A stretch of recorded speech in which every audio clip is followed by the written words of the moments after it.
Hello, and welcome to the Franchise Connection, where Magic Carpet Ride is the best song to play when testing out Warp Drive. I'm Matt Fisher. I'm Matt Sparrock. And today we're discussing Star Trek The Next Generation's second cinematic outing with Star Trek First Contact. Engage spoiler alert.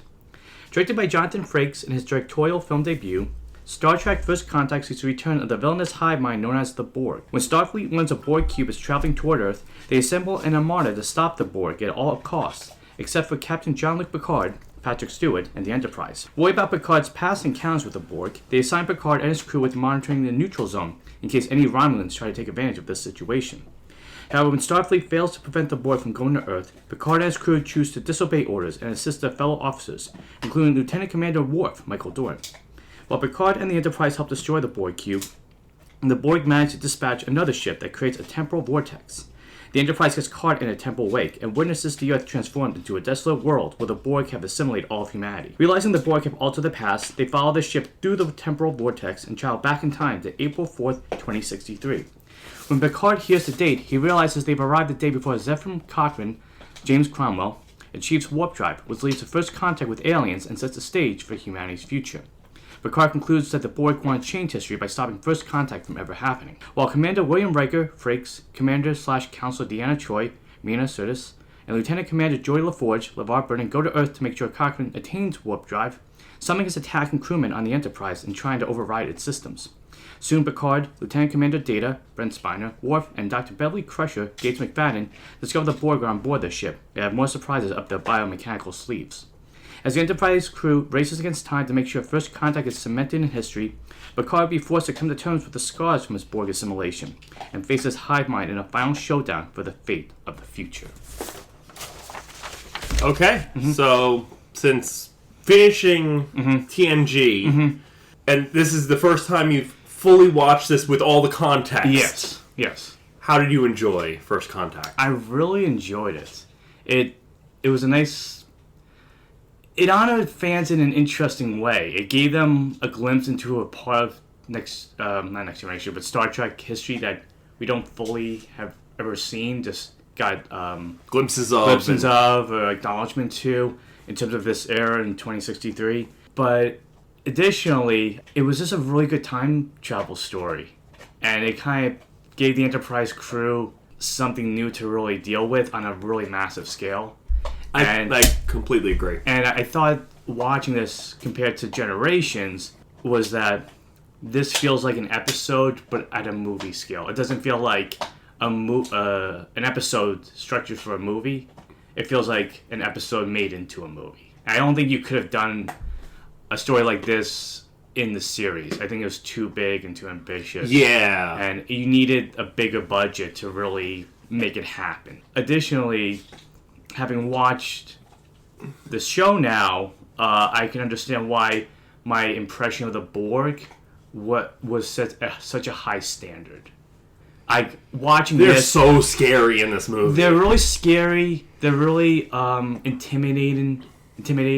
They're really cold and calculating, and they really feel like they are essential antagonists to the whole franchise, for like at least in TNG's regard. I know you mentioned Voyager, the bigger threat, but yeah, watching this, I'm like, yeah, no wonder every time the Borg showed up on Next Generation, I'm like, okay, maybe with the exception of Best of Both Worlds, I'm like, it doesn't feel like they're the Borg I have in my mind, and this is why. Because in this, the Borg, like the cube is massive. They're scary. I mean, you get one part where you see them actually turning people into Borgs, and it is horrific. Yeah, and Picard's like, they're lost. We have to kill them. Yeah, and that's another thing. Like, watching this now, my memories of the show has been nostalgic. I mean, for me, when I think of my first introduction to Next Generation, it was this movie. And I just have glimpses in my head before watching this of what it was like.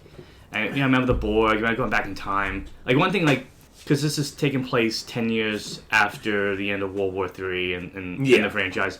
And I'm like, why do I remember people wearing, like, a bunch of coats? Like, why are they hanging out in the woods? Are these just kind of, like, people just in their own society, off the grid? And then watching now, I'm like, oh, it makes more sense. The, like, the desolate, the not desolate, but they're just isolated from the rest of the world and little everyone's factionalized. Yes, exactly. And we see that at one point when the character's like, what faction are you from?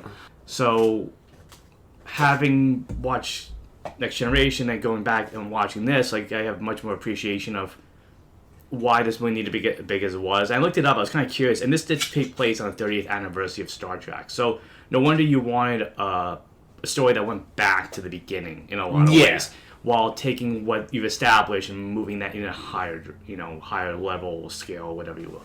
I'm moving around my train of thought, but ultimately, I understand Picard's mentality in this movie a lot more than maybe.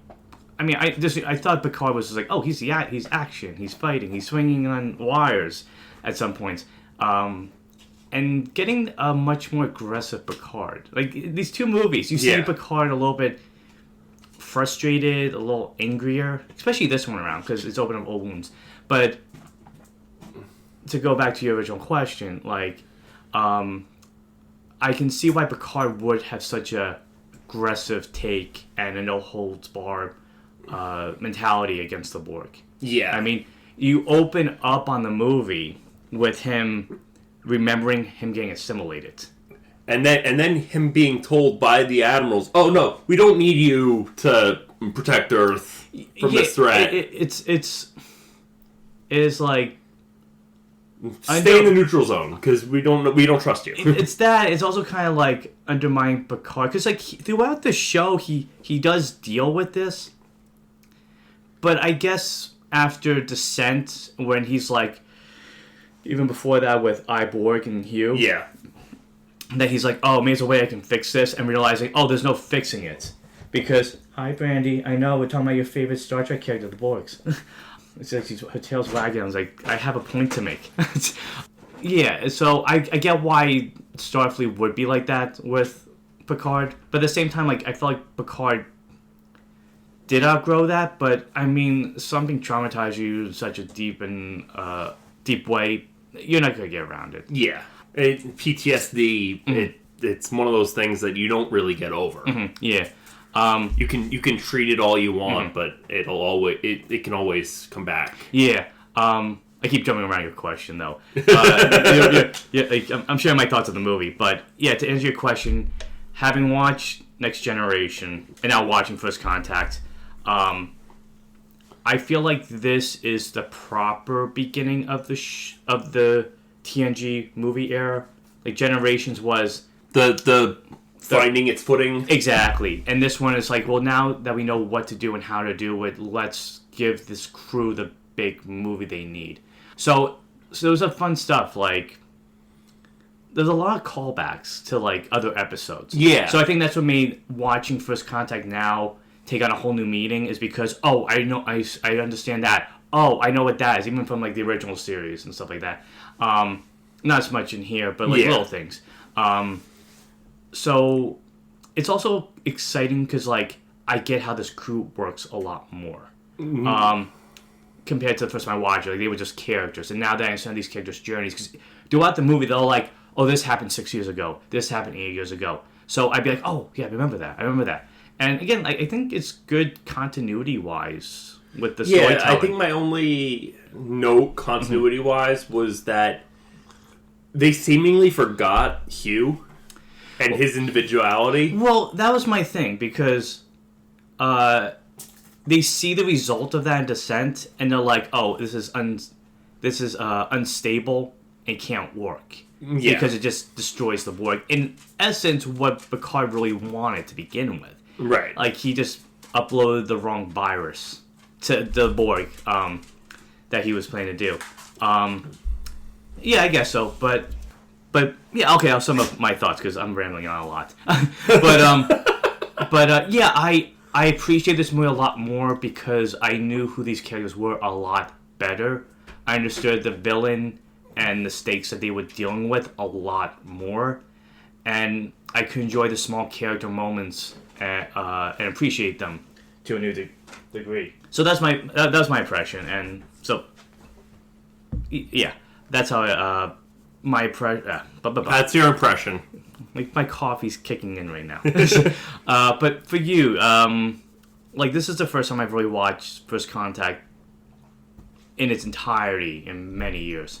Probably since around came out. It's been a long time since I've rewatched it. What was your impression, like, now that you rewatched TNG for, the second or third time, and now you watch this movie, like, how did you feel about how they began this movie adventure versus I made a few notes, especially since I've seen like things like Deep Space Nine and seen Worf's journey through Deep Space Nine. I have a lot of questions to ask you about that, but continue. Yes. I mean, it wasn't like the most flimsy excuse for bringing Worf on board. They need to say that iconic line. But like, he was already on a different show. You didn't need to bring him back. Yeah, some thoughts, but but yeah, it was a fantastic movie and probably my favorite of the TNG era. And I'm not saying like the other movies are bad, because I mean I have fond memories of parts of the other movies, but when I think TNG movies, I think First Contact. Yeah, I think it's hard not to, just because it feels like what you enjoyed watching about Next Generation just put on a bigger scale and a new format. Yes. It's a lot harder to answer this question, isn't it? It really is. Yeah. But yeah, like, I think the crew felt like the crew, unlike in Generations where they felt like they were false starting almost. It was that, but also it was very much like the crew felt very secondary to everything that was going on with Picard. Like, they would show up to talk to Picard or deal with Data's emotional journey. Yeah. But it didn't feel like the crew was really as fully developed as you wanted them to do. They were just side characters. And this time around, they felt like as much of a main character as Picard is. Yeah. Though, I will say this. I have noticed that in some regards, Riker is the first officer. But Data and Picard are like the two main characters in all of the movies. I can see that happening. Yeah, I guess it's just that at least this time around First Contact, they managed to be like, oh, well, we forgot to mention these characters having to do stuff, and then they're actually doing stuff. Yeah. Instead of just saying stuff. Like Riker and LaForge are on Earth, trying to get Cochrane to get his warp drive working.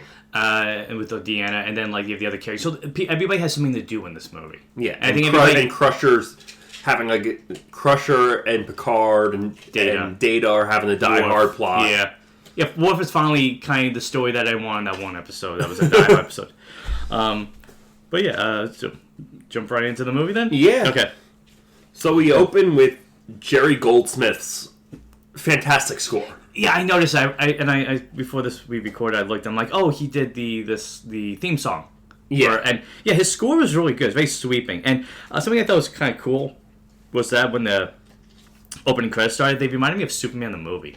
Did you think a little bit? Because they had that like falling backward into the screen. Yeah. But yeah, that music is really... The music throughout the movie is really good. Yeah. Yeah, he does a really good job with it. And, I mean, you open with the Star Trek theme. Yeah, I think that was different, and that like definitely made it seem like this movie's like, this is now the Next Generation movie. It was like, other movie was a big pass in the torch and trying to kind of like make a bridge between TOS and Next Generation. This one's like, well, this is now our generation, so we can just focus on that. Absolutely, yeah.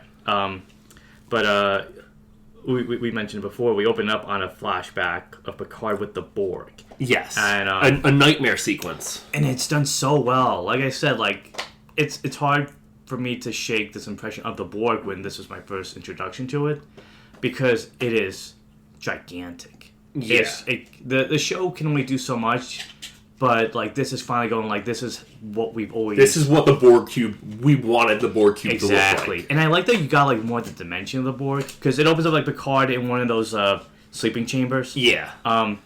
So I know it always made me laugh though that like the headrest always looks like something from Spencer's Gifts, right? A little bit. I can't not look at it. Like the whole scene later on when Data's like, well, I said spoilers, right? Captured. Yeah. And I'm just like, and he's tied down. Yeah. And I'm like, Spencer's Gifts, yeah. But yeah, then we fall back, and when I mean, it was the 90s, and Spencer's Gifts was pretty big in the 90s. I mean, listen, when you're working on, I guess what the TV budget at the time was, you'll find whatever you need to make it work, and it works. It works. Yeah. But yeah, like when I said like the massive scale is because like they pull back and you see like columns within the Borg cube, whereas in the show it's just kind of like a solitary like look into the ship, so it feels like big. And I really like how Frakes like makes throughout the movie that the Borg, he makes them feel like horror monsters. Yeah. Mm-hmm. Like, there's a lot of, like, scenes where he uses the camera, there's the shadows. It almost feels like a zombie movie at times. Yes, and I have a mention about that later on. Yeah, absolutely. But yeah, so we get to, basically we learn the flashback is the creation of Locutus, which was Picard's Borg name. Yeah. When he got captured by the Borg and like. So I thought it was a really cool way to... And he is also having, like, the Borg's mentality, like, they're them speaking in his mind. Yeah, I guess it makes sense why he would still hear that, or maybe because he's having thoughts about it. Or, I mean... Yeah, something like that. I mean, he was assimilated, so there's no way that you would ever really forget. Because even at the end of Best of Both Worlds, he still has, like, part of those mechanical pieces on his face. So maybe these are just, like, the scars we don't see. But that I would say, like, again, like, Frakes, like, he really, like, goes all in on showing something that we only were told in the original show. Because we only see Picard... see him as accused, but you don't see that creation. Yeah. The only one we would get is like he like a tear falling down his eye when he's like we know that he's still there, but like you see the needle going in his eye and stuff like that. Like getting right close, it's uncomfortable. It gets him pretty uncomfortable. So it definitely I mean, you want the Borg to be terrifying, like that works. But did you like the idea of Picard still having to deal with this trauma, like? It makes sense. It made sense, especially since the Borg came back, and in a bigger way. Mm-hmm. To change everything, yeah. With the introduction of what's controlling the Borg, it makes sense that Picard would have to re-deal with the trauma. Because he's the closest one they could get to fixing this. And he still have that... What's controlling the Borg has a telepathic connection. Oh, okay. Yeah. And also, this was a dream within a dream. Yes. Because when the Spider Borg, or whatever you want to call it, the Borg Spider pops off his cheek, it reminded me of... I know you haven't seen the movie. I forget if you did or not, but I know probably about the books of Scary Stories to Tell in the Dark. Yes. It reminded me of the spider from that story popping out of his face. Okay. That's creepy. That was really, like... Yeah, I mean, I like them kind of returning to Picard having to deal with this, and I feel like for all intents and purposes, do you feel like this was the definitive end to that storyline? For Picard, at least? At least for Picard. Yeah. And TNG? With the Borg? Or at least for the movies and the shows. Yeah, at least for TNG, it was the definitive end. But they pop up in Voyager. Yeah. And it makes sense why they pop up in Voyager. I mean... They do pop up again for Picard Season 3. Okay. Spoiler. We won't be doing that for a while. We're not going to get to that for a while. But I would say that that's more of a definitive end to that storyline. Okay. Interesting. But this is at least for the time when it aired, this was probably was considered And I think it works because, like, you have the Borg doing the biggest... attack to date. So, I mean... They're attacking Earth itself. And the future. Yeah. And every time we see them, they just want to collect and bring people into the hive mind. And this is the first time they're like, well, why don't we go back in time and stop them from ever forming the Federation? Yeah. So, I mean, I understand. Like, this feels like if this is the last Borg story for TNG, like, it makes sense because it is a big scale. So, to go back and have Picard deal with this one last time in a bigger scale, like it makes a lot of sense. Yes. Then some things I noticed were they had new uniforms along with their new ship. So it took me a second as I'm watching, like, oh, cool, it's a new movie, they got a new ship, and then like 5 seconds, then like, oh, because the old one was destroyed. So I was like, wow, like, did they fix the Enterprise D? Nice. I'm like, oh wait, no, it's the E. It's the Enterprise E. And I mean, that ship's nice. That's a nice ship, and like you said, the uniforms. So remember I mentioned to you, like, I picked up a Star Trek comic about the Borg, and I was trying to figure out where it takes place. Now watching this movie, I'm like, oh, it takes place around this time because they have those uniforms, and those uniforms are really nice. It's kind of cool how when you compare like Star Trek the motion picture to Wrath of Khan and Star Trek Generations to First Contact, you see them start out with kind of similar type uniforms or like familiar type uniforms, and then they jump to like what becomes a standard going forward. Yeah. But yeah, I like the new uniforms a lot. They're slick. They feel appropriate for whatever the time period is that they're in now. Yeah. The 24th century, I know, but whatever the specifics of it is. But it feels appropriate to the characters too. Mm-hmm. Well, they fit better. Mm-hmm. Yeah. Which I noticed no Picard maneuver this time around. Yeah, absolutely. And these, I believe, are the uniforms that go forward throughout the shows. Oh, okay. I think I can see that because they had that same design was like the black uniforms, but they had like the small type that show ranking and the color and everything like that. Yeah, but yeah, they're nice. They're slick, and I feel like if you're setting a new stage for next generation, I was gonna say first generation, you need to new ship, new uniforms. It makes sense. But yeah, then it seems like the actors enjoyed it a lot more than the other ones too. Oh yeah, and the bridge too, like you mentioned, like it's slick, it's nice, it's almost like, well, you need a new ship, so we'll give you one of the newer models, has all like the new amenities to it, and it's. I mean, I do miss the Enterprise D in some ways, because it's the ship you went through the entirety of TNG. Yeah, but this is a very nice ship. It's a very nice ship, and I feel like if you're setting a new, because you probably will know better how many movies maybe they plan to do. So maybe they're like, we got a new ship, so we have a new ship to actually take them all over the place. I think they were only planning to do 4 movies, and then they were going to do a TV show. They were going to do a TV show based on the Titan. Okay. Which would have been Riker going off.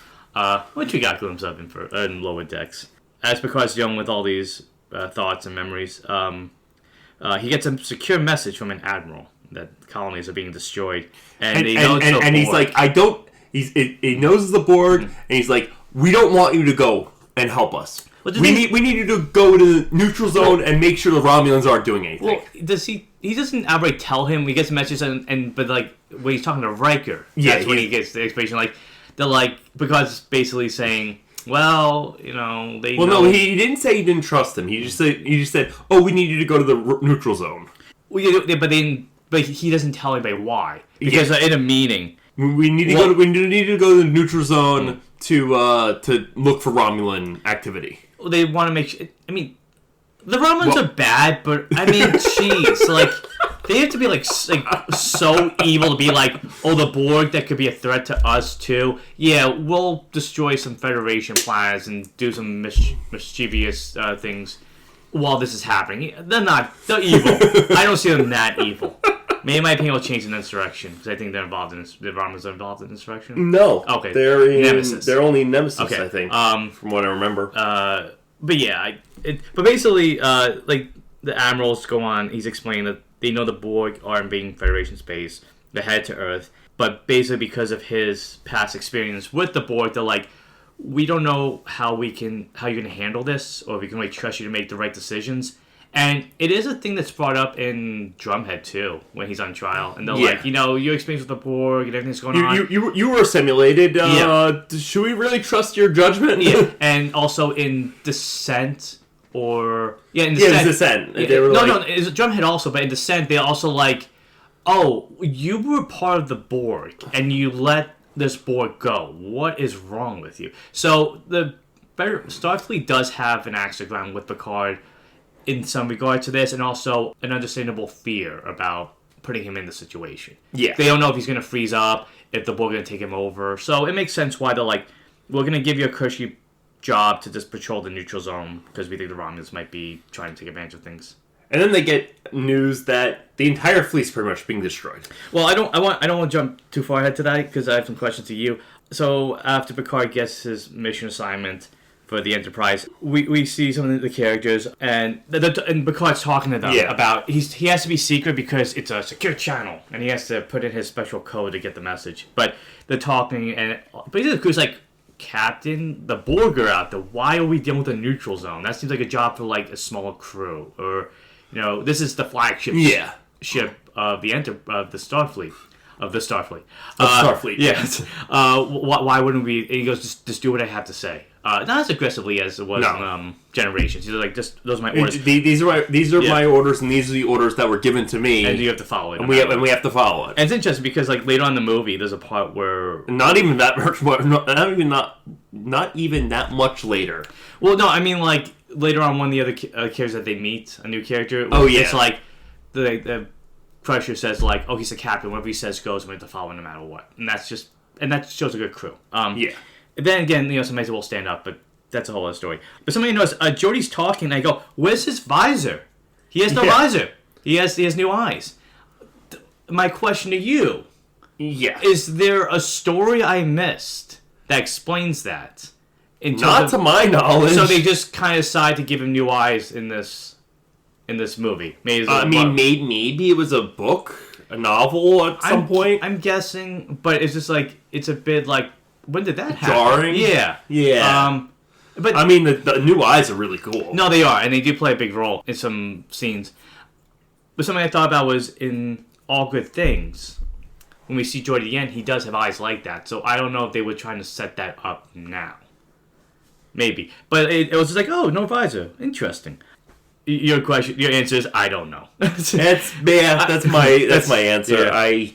I'm not too well versed in the TNG extended lore. Yeah, I was just sure if like it was like something mentioned and my guess is it's a actor thing too. Like I think it was an actor thing, and I'm sure they gave a reason in one of the in one of the extended books between Generations and First Contact, because there was a few years between Generations and First Contact. Yeah. I think it was 3 years, something like that. Because I think Generations 2 or 3 years. Yeah. Like I said, maybe it was just them setting up that future for Geordi. Because I know in Picard he doesn't have the visor either. Yeah. But anyway, spoiler alert for Picard.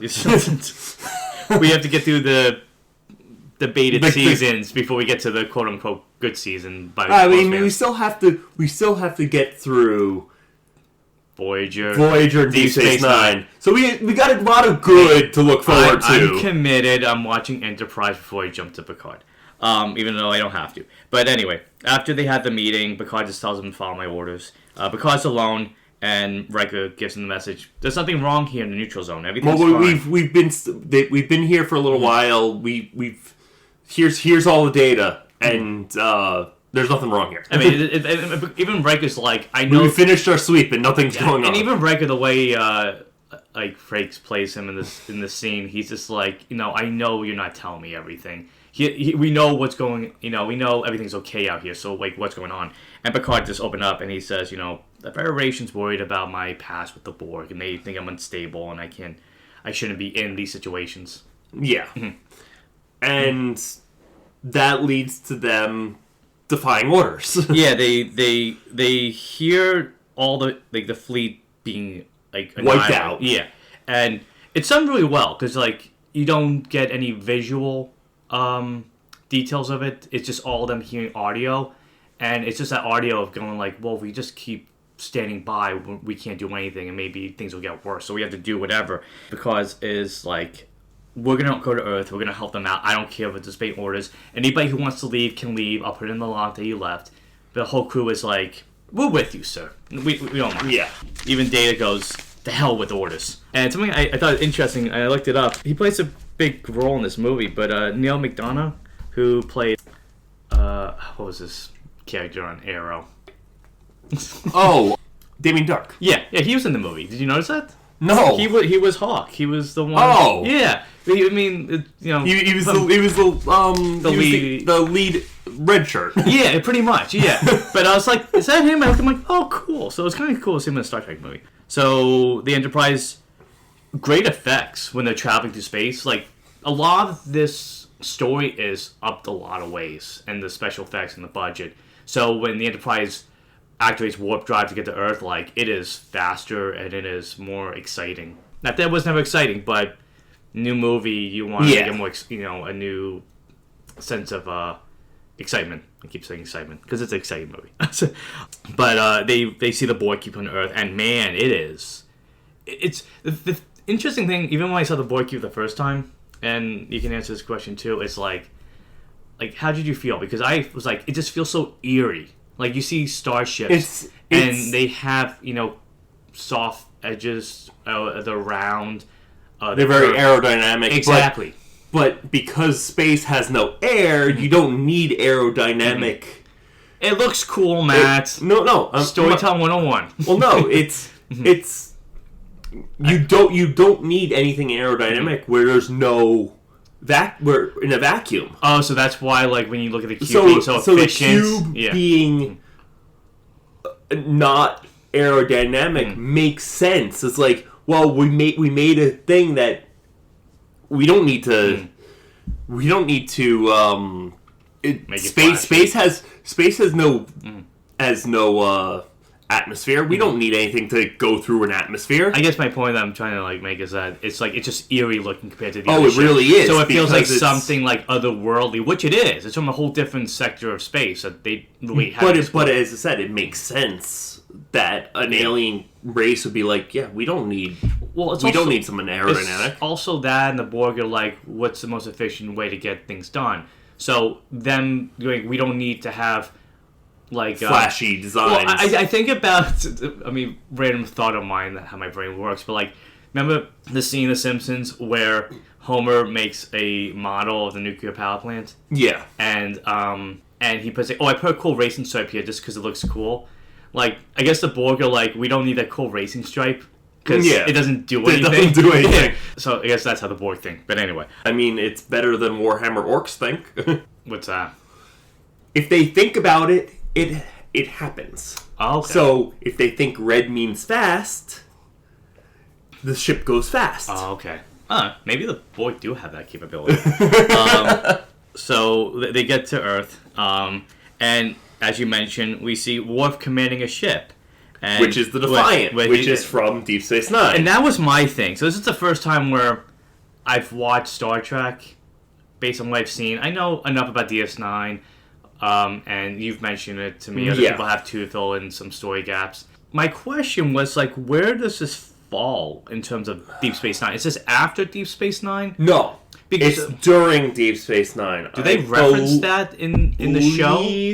No, I don't think they've referenced it during the show. Worf, where were you?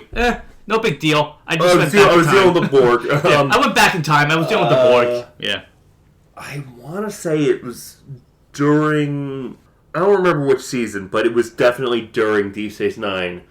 Because the only movie that takes place after Deep Space Nine was Nemesis. Okay. So this is as he's... Or maybe Insurrection. I don't remember the... I know one of them deals with... was filmed right around the time they weren't sure if a certain character was going to come back to Deep Space Nine. Okay. I knew, when I saw his ship, I'm like, oh, is that the Defiant ship? But for me, I'm like, it's the first time I'm like, oh... If I wasn't aware of that, I'm like, what's the Defiant? What's Worf doing on it? So it's the first time I feel like having watched maybe Deep Space Nine would have benefited if you were trying to keep everything in order in your mind. But either way, I answered my question pretty much. But it was cool to see Worf leading a ship, his own ship, and him being so I keep saying exciting, whatever. Yeah, he's ecstatic. In this battle, because to him this is everything a Klingon wants and hopes for. And then who shows up, Matt? The Enterprise. It's interesting, how they're like, Picard, we don't want you fighting, here. And then he takes control of the entire thing and was gives orders to the entire fleet, and is like, focus your blast on this specific point. Was it because he was hearing the voices that he knew that, or it's just he just knew that was the weak spot of the ship? I think it was from a combination of hearing voices and past experience that he was like, this is the place to target. So in essence, the Federation being like, oh, we don't want you doing this because we're worried that you won't be able to handle a situation. Instead, it'd be like, oh, you have knowledge of the Borg that maybe we can use to help stop them. Yeah. So, I mean, the Federation kind of bring it on themselves, or they were just being cautionary. I think they were just being cautious, and it ended up backfiring. Yeah. But yeah, so they really do destroy the Borg cube right away. You know, it's exactly what they need to hit. And then when they destroy it, there's an escape pod that shoots out. Yeah, I didn't know exactly what it was. If it was like an orb, it was like a probe or a ship, but it was a ship. Yeah, it was an escape pod. Yeah. And again, aerodynamic again. It didn't have to be flashy. No racing stripes on this ship either. It was just a sphere. Almost like a baseball. Yeah, and they realize that it's doing something weird. Like, also because like here on the Borg, he knows something's up. But at the same time, who shows up on the bridge is Worf. And Crusher is like, oh, somebody wants to join the bridge. And I like that Riker makes a little crack at Worf about his ship. And he's like, oh, your little ship is okay. He's like, little. You know, it's like, so, and it's like, you know, everything with Worf has to be very strong and I mean, I love the big. Defiant. It's one of my favorite parts of Deep Space Nine. Side note, like, what makes that ship so exciting? It's such a... It's a small ship, yes, but it created a way for Deep Space Nine to have a little more outside of just on Deep Space Nine. Okay, so it's like, oh, we did everything we could on the space station. Now is a way for it wasn't even everything they could, because there's still a lot that happens on the space station, but they were like, well, we can expand it by having this ship that can travel to different places. Having Worf be the captain is just... and especially since, like, right around that time, the Dominion War was kicking off. Oh, okay. So it's another big, like, major event in Deep Space Nine timeline. Oh, interesting. As Worf goes to his old station, temporal vortex opens up, and Data discovers that it's able to create time, like a time portal. Yes, and they're creating time travel. And when the Borg travel back in time, they change history. Yeah. Also, it's something like, I guess, a go-to in Star Trek that if somebody's opening a time portal, you be as close to as you can without going in, because you'll be protected from what changes happen. Because they do go like, how come we weren't affected? Like, once they see the Earth starting to change, and they explain because they were caught up in the aftermath or the in the backwash of the and so they discover. I thought it was done really well, and I had to kind of watch the scene again because I was taking notes. Like, I kind of missed it. But like, they see the Earth and they get information, like, as they see the portal opening, like, it's changing. And they realize that the atmosphere is changing and something's going on, and they realize that... It's become very technological and like, very... toxic, really. Yeah, very toxic. Because it's, like, poisonous, like, carbon dioxide is, like, covering the whole planet. Because the Borg don't need to breathe. Yeah, and they realize that, oh, like, this 9 billion people planet, but they're all Borg. And... I mean, something I thought about, too, was, one, it was, like, a horrifying idea that, like, they went back to the beginning of a lot of things and made... So that means for centuries, Borg have just existed. The humans have been Borg, and that's, like, a horrifying future. I don't know if it does line up, or if it could, but remember in Parallels that you saw an Enterprise ship, and, like, the Borg have taken over everything? I wonder in some way, maybe that was from that particular timeline? Maybe starships and warp drive was still invented in some regard, but even that was a glimpse of, like, and this is a glimpse too of what a universe dominated by the Borg would look like, and it's horrifying. It's awful. Yeah. I don't know, do you think that's a possibility? It's a possibility. Yeah. Time travel makes all this stuff happen in Star Trek. Which is why they need time travel to go back and prevent that stuff. Exactly. And basically, Picard realizes that somehow they've done something to change the past, to make the future look the way it is now. So they decide, well, we're going to go through that time portal too, that time vortex, so we're going to follow that ship. And they nick a time, too. And the next scene is the 21st century. And who do we get to meet, Matt? We get to meet Zefram Cochrane. Played by James Cromwell. Yeah. He was great. I really liked him. And he got a rockin' attitude. Listen, but he was always drunk. Yeah. Well, it's. I mean, he did live in a pretty awful time period. And also, like, the stress he was under to make something that really was ultimately in the beginning a selfish endeavor. Yeah. Just wanted money. He wanted money to get an island with a lot of women on it. But we don't know that until later. But then next to him is Lily Sloan, played by Alfre Woodard, and she notices something strange in the sky. And next thing we know, they're being attacked. Blazers or something's like hitting the Earth, and they're like they think it's another faction attacking them because, like we said, this was post World War III. Yeah. So anything happened, they think it's somebody else trying to fight them to get resources or whatever. Yeah. And the Enterprise shows up, and they discover Data, of course, gives us the exposition. He says it's the mid-21st century, and it's been 10 years since post World War III. It's something that I was kind of like questioning that. They do answer right away, but like what are they hitting? And you realize it's somewhere in Montana, and then they get the date, and the date is April 4th, 2063, and that's when Picard's like, we need to go down there now. Yeah, there's like this, and make sure everything's okay. Well, before he goes down there too, he goes, "Oh, we know that date. It's a date that anybody living in the Star Trek universe would know. Yeah, I mean, it's history. It's like it's the day before one of the most historical events. Yeah, and they realize that it's the day before First Contact, that they have gone back to stop that from ever happening. Because without First Contact, they never meet the aliens that they're going to meet later on. They never meet. They never meet the Vulcans. Yeah. Well, I wanted to spoil it, man. I was trying to hide it for the listeners. Yeah. But I mean, anyway, anyone who's familiar with Star Trek knows that First Contact is with the Vulcans. Yeah. True. Fair enough. But if you didn't, Matt spoiled it for you. Yeah. And they know that like this is probably the biggest challenge really they've ever faced, because not only are they facing the Borg, they're trying to also fix time in a much bigger way. Usually, time travel that they had to deal with is very focused on one location. Yeah, like when they went back to like San Francisco in the end of season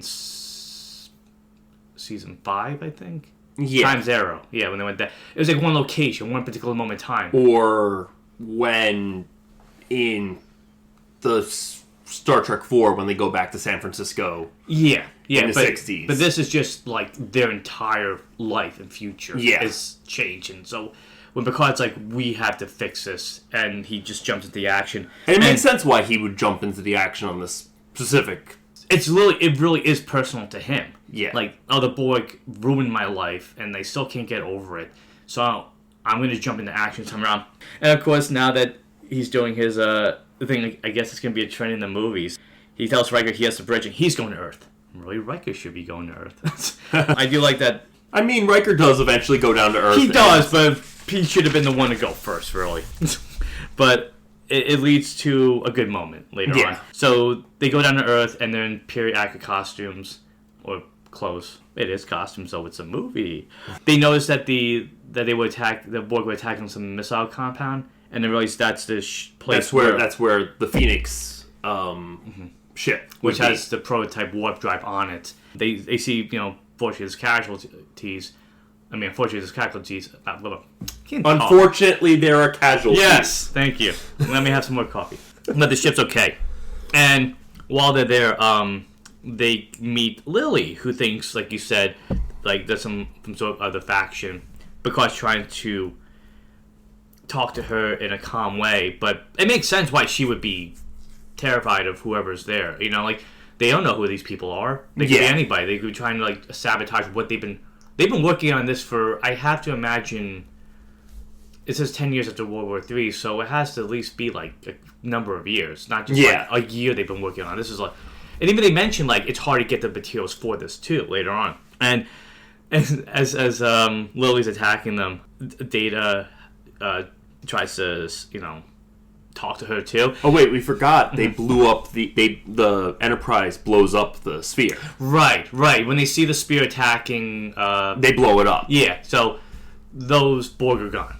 Or so we think. For all intents and purposes. Yes. Which is something I was thinking about too later on. Yes, thank you for reminding that. So right now they feel like the Borg threat is gone. Right. They don't have to deal with it. And Data goes to talk to Lily. And I don't know if you thought of this. I mean, that's like a Mission Impossible stunt for Data. I was like, he jumps down, gets shot. Yeah. And it's like, greetings. Yeah. and she just faints. Because how else are you going to react, And that's something interesting. They're working some, like... I mean, I'm sure it's like radioactivity in the air, But they mentioned in the silo, there's like some radioactivity around them too. And Crusher's like, we'll have to go onto the bridge. So a little detail there to make it a little more interesting in terms of like, not that they show up. It's like, the setting they're in now is not the best time. Yeah, and there's a lot. They have to get inoculated because I think it was the warp engine was leaking. Oh, because of the radioactivity. Yeah. So that's why they needed inoculation. Yeah, but even that the story was able to think of that, and they even mentioned the Prime Directive at one point, and they're like, this isn't the time to even worry about that because they're like, we have to bring her on a ship because she's hurt, and I mean it makes sense. Like, do you feel like in this terms like the Prime Directive doesn't need to be followed? It can't, because if they do. They can't do what they need to do. Technically, the Prime Directive doesn't exist because the future has changed, so... I mean, it still does exist. Yeah. Mm-hmm. I guess the Prime Directive, in this case, would be trying to unchange the future. Yeah. Also, it's something I want to bring up later on, but, like, it's a question of, are they helping or just going along with the flow of time, so to speak? But I'll mention when we get to it. But I thought it was, when they did the transporter beam, it looked nice in this movie. It was really. I said like the transporters looked really cool. Yeah, but also like the beams, like it wasn't like. I forget in Generations. I think it was closer to what it looked like on the show. Now, now it looks like a movie quality. Yeah, and this was a part too. Like I was realizing, like, they really are using the cast a lot more, and it's nice to have the interactions. I think that's what made Generations lost a little bit, was Picard had to put the weight of that whole mission on his shoulders. This is everyone sharing the load. Yeah. Even Troy has a few moments, and I'm like, she did quite. I mean, she had a couple moments in Generations, but this she feels like a more integral character, especially to the plot. Like, she was there for character moments. She feels integral to the plot because she does show up later on to make sure the ship does launch. She makes a few like really funny jokes too. She was like this. Yeah, I know what I mean. But something I thought was interesting too was I mentioned in the last movie how Picard really does romanticize and respect the past, and so when he's seeing the ship, like he's just marveling at it. Like he's touching the ship and he's just thinking about how he saw this in a Smithsonian. Yeah. And now he gets to see it in real life, and just the excitement that comes from like, it's like Picard is a history nerd. Mm-hmm. Mm-hmm. Like, from everything down to his Dixon Hill, what was it? Holodeck program, his love of old Shakespeare plays, and he's a student of history, and being able to live a moment of history is probably like his favorite. Is probably his like dream. It'd be like us getting to see like the Wright brothers.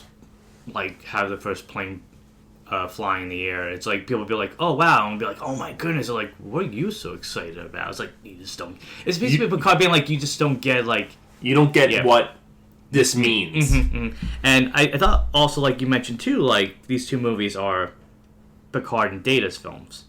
And you get that moment with Data touching the ship going, like, I just don't understand. Like, he goes, I'm touching the ship, but it's just metal to me. It doesn't mean anything. And he's like, no, you have to understand the importance of what this is. Yeah. And it's interesting saying that because, like, later on, touch and sensation does become a part of what Data goes through in this movie. Yeah. So I wonder if that was foreshadowing that. And I do like you said with Deanna, it's like, do you want privacy? Because they're very lost in thought. And she's like, I can leave you alone if you want, like... If you three need a room, I can give you the space. Yeah. But then the part that they're worried about now is they think that Cochrane's dead, and they think like, oh, this is bad news because he has to make first contact with the aliens, and if he's not here, who's gonna fix this? So they basically send a search party out to find Cochrane. Oh, they did send a search party? Well, yeah, they sent. Because he's not there. They're like, we need to find him. Because they think he's dead, but then really it's like he's not in the place at all. Okay, yeah. And meanwhile, on the Enterprise, something's there. Yeah, and again, we mentioned how like Frakes, he does a really good job. Like, I really like to see him do like a horror movie at some point because like the scenes when the crewmen are being attacked, it's like something out of like Friday the 13th or whatever, and they hide what it is really well up until the reveal. Yeah, and it said, it stated like people screaming, and the POV is what the monster is. You see a lot of that, but also they notice that like the temperature of the ship's rising. They don't know why. Yeah. Something's weird about that, and also it takes place in the Jeffrey tubes. I can say that now because I know what they are. But it does give you like a really interesting question. And then when Crusher brings back the Lily, they bring on the hologram program. Well, not yet. That's later on, but not much later on. Yeah. Then I forget how, but they realize that the Borg, like they don't know what it is at the moment. But they know that the temperature is rising, and they know something's hacking the ship, and they know something's happening on the ship. Well, something's hacking the ship too. They're trying to hack. Yeah, actually. No, that hasn't happened yet, because... Am I jumping ahead? Yeah, okay. Because... Oh, yeah, you're right. Yeah, okay. So what happens next is, after the person gets killed on the ship... Yeah, Lily wakes up. Before Lily even wakes up... It's a time travel movie, so if you're a little lost in thought, there's a reason why. Crusher's like, I don't want to have to... I said I was never going to use this program. Yeah, because that's when the Borg show up, because they come through the door. Remember? No, not yet. Yes, they do. That was after that moment. So you're thinking You're thinking way ahead. Okay. So what am I forgetting? So she turns on the program, and Robert Picardo, the doctor from Voyager, shows up. Yeah. That's what I mean. Like, because Lily does. But Lily wakes up before that happens. And she's just like, what's going on? And they know they're being attacked. Like somebody's attacking the ship. And that's when she does activate the doctor from Voyager. And they said yes. Yeah. Okay. Yeah. Because Picard and Data beam up to the Enterprise. And he tells Data to put encryption on the ship. Yeah, so whoever's hacking the ship. But it's also, I guess, they kind of may understood it too, because the temperature's rising. Yeah. And they was like, well, why? And then Picard's like, well, I think the Borg. Yeah. Because this feels like something the Borg would do. Yeah. Okay. So we're back on track. But yeah, Lily wakes up, and the Borg attack medical. Yeah, and so this is what I mean when I say characters get spotlight moments. I was enjoying seeing Crusher get an action scene. In this, it's small, but it's just, finally she gets a moment, and I liked it. And it was funny because, like you said, the doctor from Voyager shows up, and she says, "Be a diversion," and he's like, "I'm a hologram." Yeah, he's like, "What am I supposed to do? How am I supposed to do that?" It's very funny. She's like, "Just do whatever." What was his name again? His name is the actor's name is Robert Picardo. Yeah.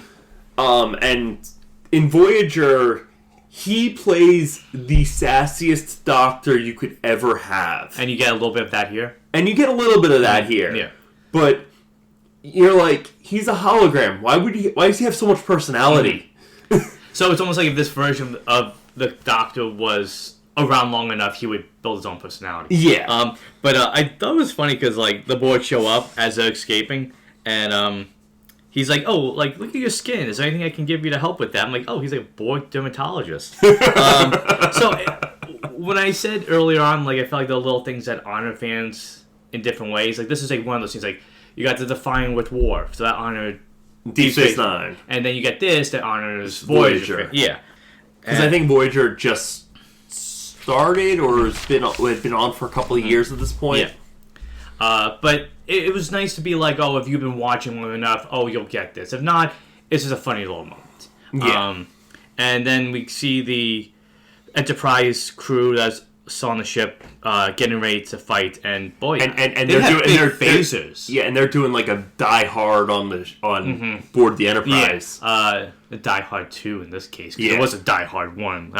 But it was kind of interesting to see them like use their extreme weapons, I'll say. Yeah. The more powerful weapons, because you don't really see them. Their phaser rifles. Yeah, so that says like, I guess it's a new ship, but maybe they'll like, oh, we need equipment or weapons. That will be able to handle a bigger threat. Yeah. Mm-hmm. And so they realized that with the Borg trying to take control of the ship, they want to attack the plasma coils because they feel like that'll stop their plans in their tracks. And like I said, it was fun to see in this moment like Worf be that character I want to see in that one episode. Yeah. I forget the name of it. But like him acting like a security chief, and like you see that in this movie, and it makes sense why he would be chosen to do that, chosen to lead his own ship. The crew is starting to get assimilated, and I was creeped out by this. How about you? Yeah, it was pretty creepy. Yeah. And then almost immediately it cuts to, well, it's cutting between stuff that's going on Earth and stuff that's going on the ship. But when I bring it up, it's because like we only get information on how the Borg are assimilated, but in this movie they're showing more and more of it, and it's really creepy because like you get a close up of somebody's face, like the eyes taken out, and they have like one of those scopes put on their face. Somebody else like doesn't have an arm, and you see them getting attached, and it's almost like Picard in some ways got out lucky because he wasn't changed that much. But I mean, like if you were getting somebody by the Borg, like it is a living nightmare. Yeah, it's a nightmare. And they really do show that. Then lighter tone. Oh, and something also is that back on Earth, but like the reason why there's no communication between two of them is because the Borg are scrambling it. Yeah. So if somebody's asking, well, how come they don't talk to the Enterprise? They can't. And also, they even say like they've been trying to contact the Enterprise and they can't. Yeah. But yeah, they're at a bar, and Deanna looks really sad and super drunk. Yeah.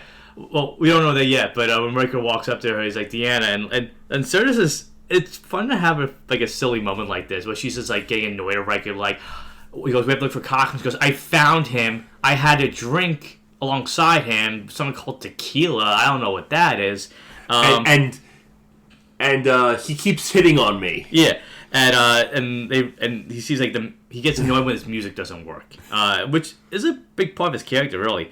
He loves his rock music, rock music and his country music. Yeah. And she's basically saying like the only way I could talk to him was if I had a drink with him, and now and Riker's kind of like, well, there had to be like another way because there was no way. We don't have time. We have to get this done now. And meanwhile, Cochrane just wants more drink, and he's dancing. And he's dancing really, really cheesily. Yeah.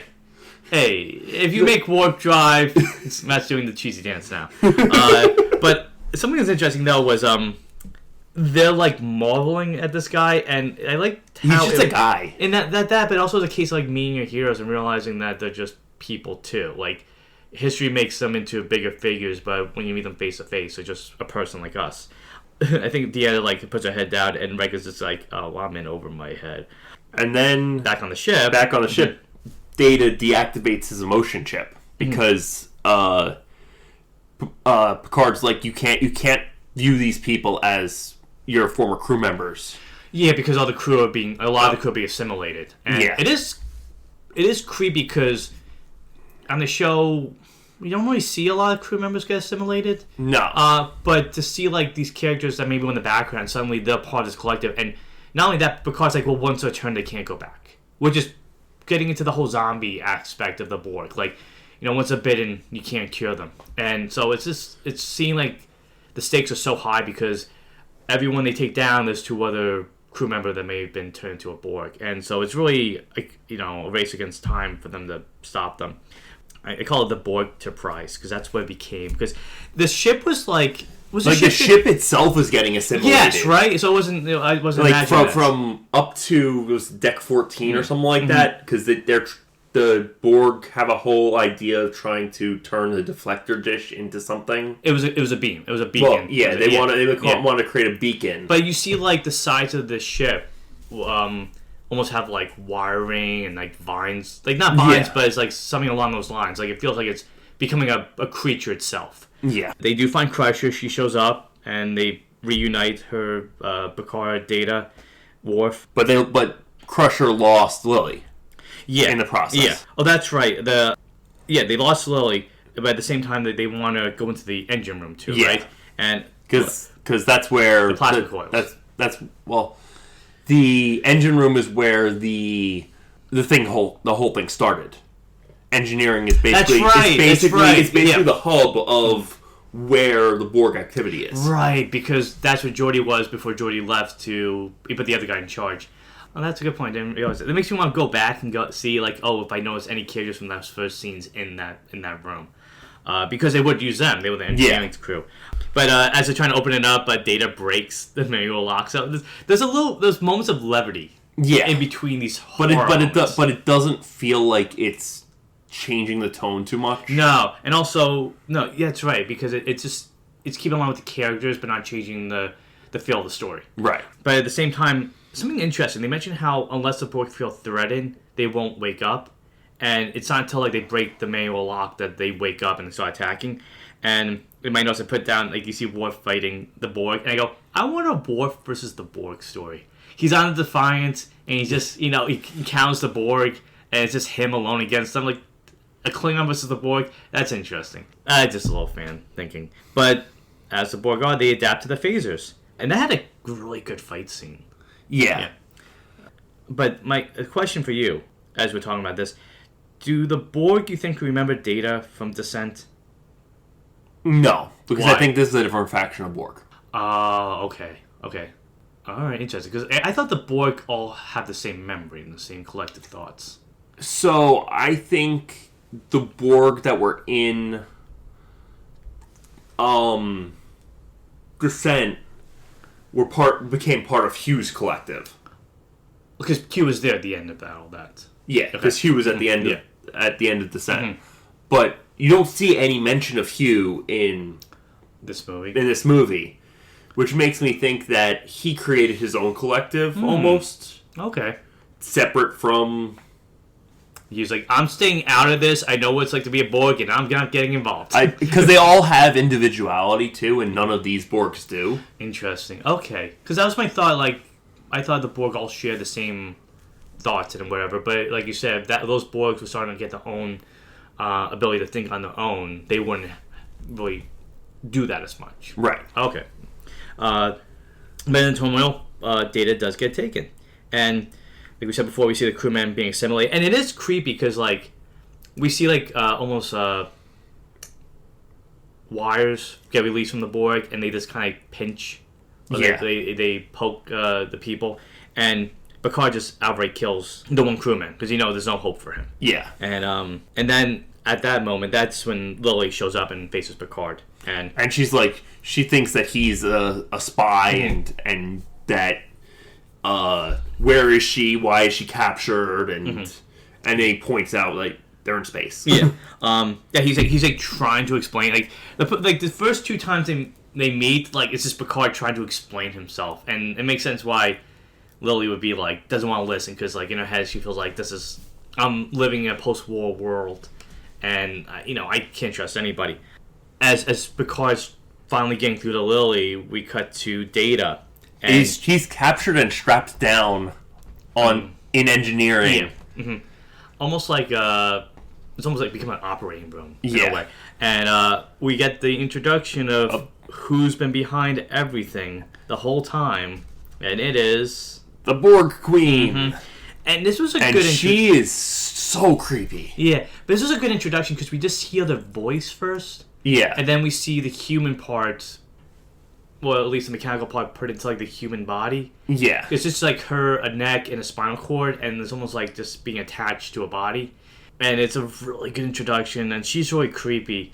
Really interesting, has a bit of a seductive quality to her. Do you remember the actress who plays her? Alice Craig. Yeah. I had to look up the name. I might be saying the last name wrong. But she was great. She was playing... She elevated the villain level to be I get why maybe I would understand this villain. But at the same time, it's a little bit of putting a little cheese into the performance in a good way. But yeah, it's I think that changes the whole trajectory of the movie once you find out that the Borg Queen is the one behind everything. So she's no stranger to horror movies. Because she was in 1981's Ghost Story. She was in Gretel and Hansel, the 2020 movie. Oh, interesting. She was in Silent Hill. Oh, yeah, I think I remember her in Silent Hill. Yeah. So Texas Chainsaw 2022. Okay. So she's been around the block. So it makes sense why she's able to make this character very scary and intimidating. Yeah. And I think also I like the design of the Borg Queen. Yeah.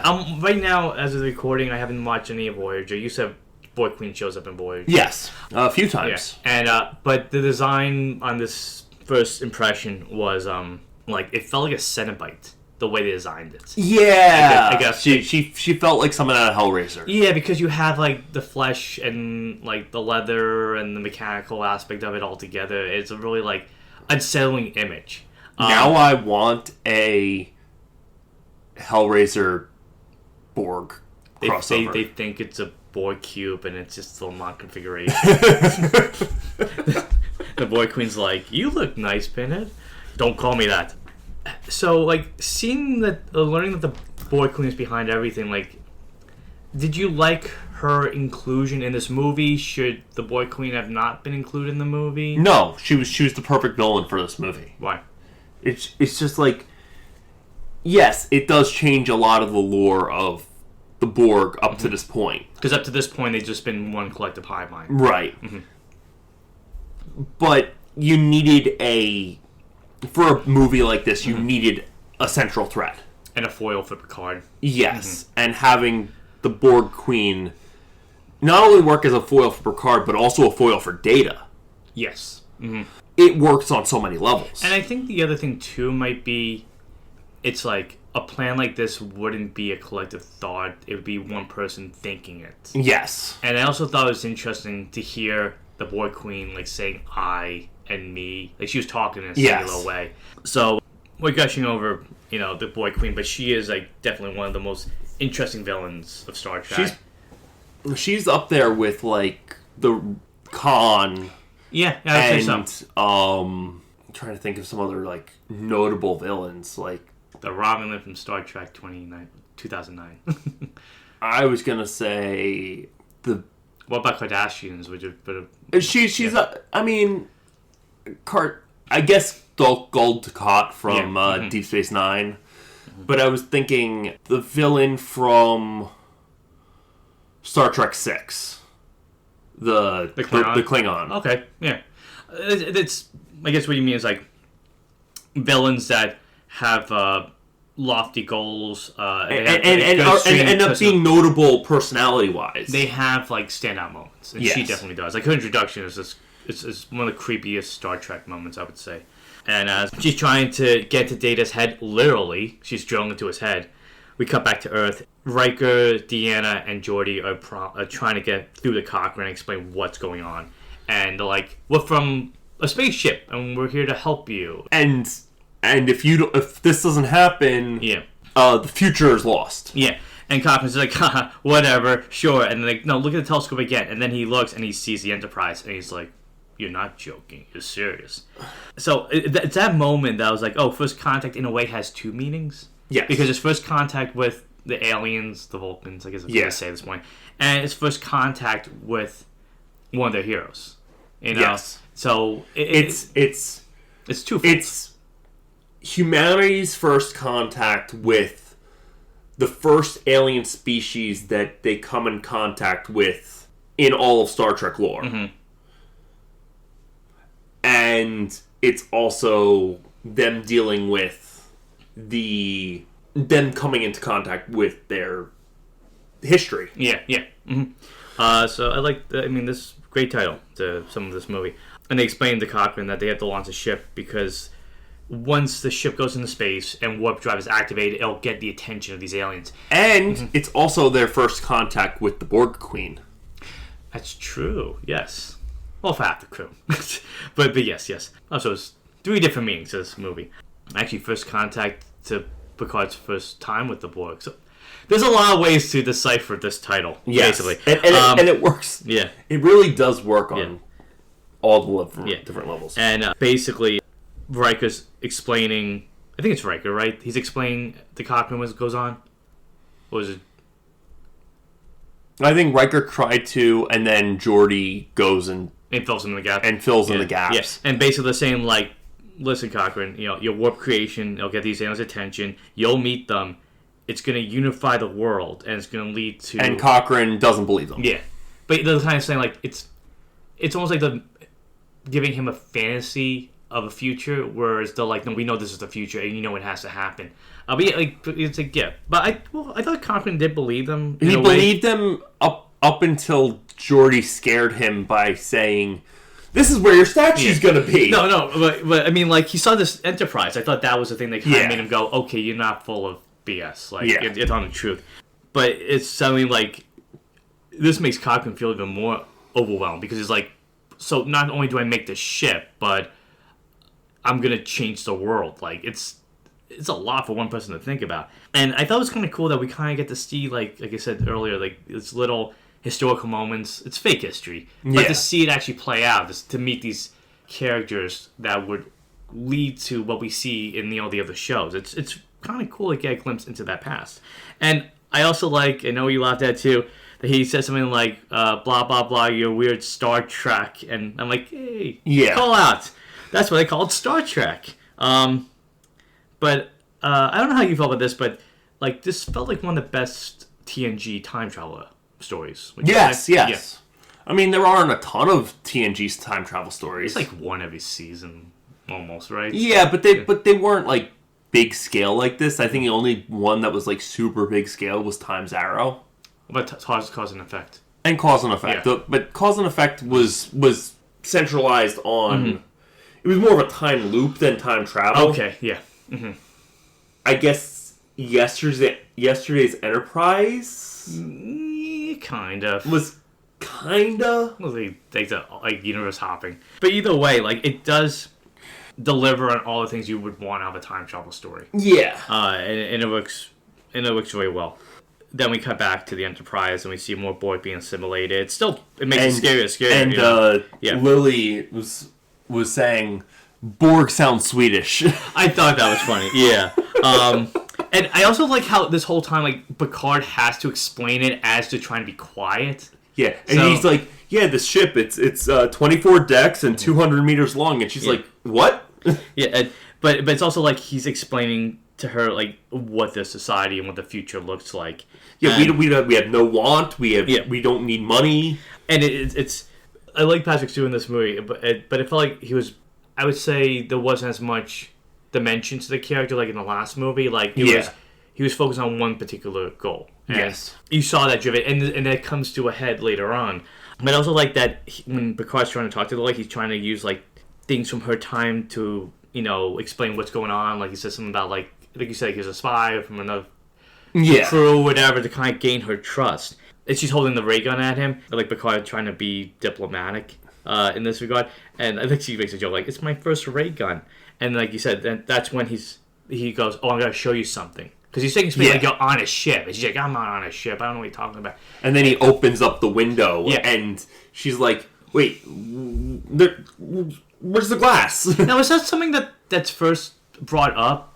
Like, when you watch a show, you just assume there's glass in the windows. Is this the first time we learned that the force fields? I think so. But it's a neat development. It shows like the technological marvels of this era. Like they can have windows that just force fields. So like she's frightened because she sees Earth and she goes, "But there's no window." And like, "Oh no, we're fine." I like too that I'm like, "I'm ready for Picard's history lesson," and then they cut away. Before we get that later on. Yeah. But we see the Borg Queen next, and just to hear her say, "I am the Borg," it, like you said, it gives more weight to the Borg now that there's somebody controlling everything about them. She's like, there was so much sexual tension coming from her. Yeah, and she's like, that's what I mean. Like she's very devilish, in a seductive way. Like she's constantly tempting Data. She's talking to him in this scene, and she's trying to talk to him about how they're so much superior because they basically they're so efficient. Mm-hmm. They're beyond human desires. Like they can do whatever they want without being anchored to feelings. And whereas Data's like, well, I'm an android, but I want to be more human. Yeah. Where she's like, but why would you want to? Being human just leads to chaos and disorder. And I also like too, in a way, the way Frakes films the scene, the camera spinning around Data. Yeah. And you can make the point that like she's like twirling, like she's wrapping him around her finger. Yeah. And I like the monologue she gave because, like, it's just creepy, like, what her goals are. Like, she wants chaos to order, like, without her, everything would fall apart. You know, the Borg is the pinnacle of what life should be. You know, everybody in order, following everything, nobody disagreeing. But that's something Star Trek constantly makes a point that even if we are, you know, different and we have disagreements, it's those disagreements that make us see the world in a different way, in a new light. And in that moment, as she's explaining all this, Data looks at his arm, and he has human skin. He has human flesh on it. And it's creepy. Like, I guess he got that from one of the crewmen, I guess? I guess. Yeah. And then, what was it? Is this the scene where... she gives him goosebumps. Well, she gives him goosebumps, and then she... No, they don't make out yet. Not yet. Yeah. She's just trying to, like... This is one... desire that she's giving Data, that he can finally like feel something. And it's interesting. I love how it's patchwork too. It looks very Frankenstein. That's what I was thinking too. Yeah. And you see Data kind of like feel goosebumps for the first time. And Brent Spiner does like we said in the last movie, he had a lot of fun getting all these emotions that he could play. But this time around, he's like playing a very complicated version of Data. Like he's always struggling to like not want to believe everything the Borg Queen's saying, but at the same time being like, but maybe there's part of what you're saying that I do agree with. But it is like interesting to see that reaction, and it's done so creepy. Like she blows on his skin, and just like you see the goosebumps pop up like close up. Then we jump back to Picard and Lily, and this is when we get Picard's history lesson of the 21st century, and that's what like you said when he goes, "Oh, they're the Borg." He goes, "It sounds Swedish." Yeah, it's funny. It's because I'm like, I never thought about that, but. Like I said, I liked how it's like I have to find a way, and Stewart does a good job with this, was like I have to find a way to get her to trust me while not bringing attention to us because the Borg will find us if I'm too loud. And he's just explaining, like you said, the ship. It's like 24 decks, it's 700 meters long, and then he goes into the future about, they're like, well, how do you make money? And he's like, we don't need money. Mm-hmm. And then they get attacked by the Borg, and he runs into the holodeck with her. Yeah. And then she goes, "Oh, they're definitely not Swedish." When she sees what they look like, and they're well, before that, so this is something I mentioned earlier on when I said like it's like you said it's like zombie-like. So there's a scene when they walk through a hallway, and then all the Borg are around them. It reminded me of like one of the early scenes from The Walking Dead when they have to be covered in the guts of the zombies, and they walk through without being noticed. So that's when I'm like, "Oh, the Borg really are like zombies, just with a biomechanical aspect to it." And yes, and then after that. Picard has the idea, and he sees a holodeck, and he light bulb. He's like, "Let me go into my Dixon Hill." Well, and that's what makes this scene so funny. It's because like he goes into the program, and he's like, "I'm looking for Nikki the Nose," and then he's like, "Oh, sorry, wrong chapter." Yeah, and I also like I said, a lot of this movie, we see it in Generations, but more so here, the bigger feel of it. The holodeck feels like a bigger set than it ever had before. Yes, and I know I'm comparing a TV show to a movie, but. It's like, this is what the holodeck really probably did feel like if you were on it. It's big. The set is way more massive. And he's like, I turned off the safety features. Well, before that. But yeah, it's just funny, like, Picard, like... Were you excited to see him play Dixon Hill again? Yeah, a little bit. Because, like I said, like, I thought that was a bigger thing that he would do all the time, and it's in the beginning of TNG, but not as much later on. Yeah. I mean, I'm happy they didn't forget it. Yeah. It's a fun way to use it too, and then like finally he finds Nikki the Nose, which sounds like a Dick Tracy character. I mean, it's those pulp characters. Yeah. He's interrupted by Ruby.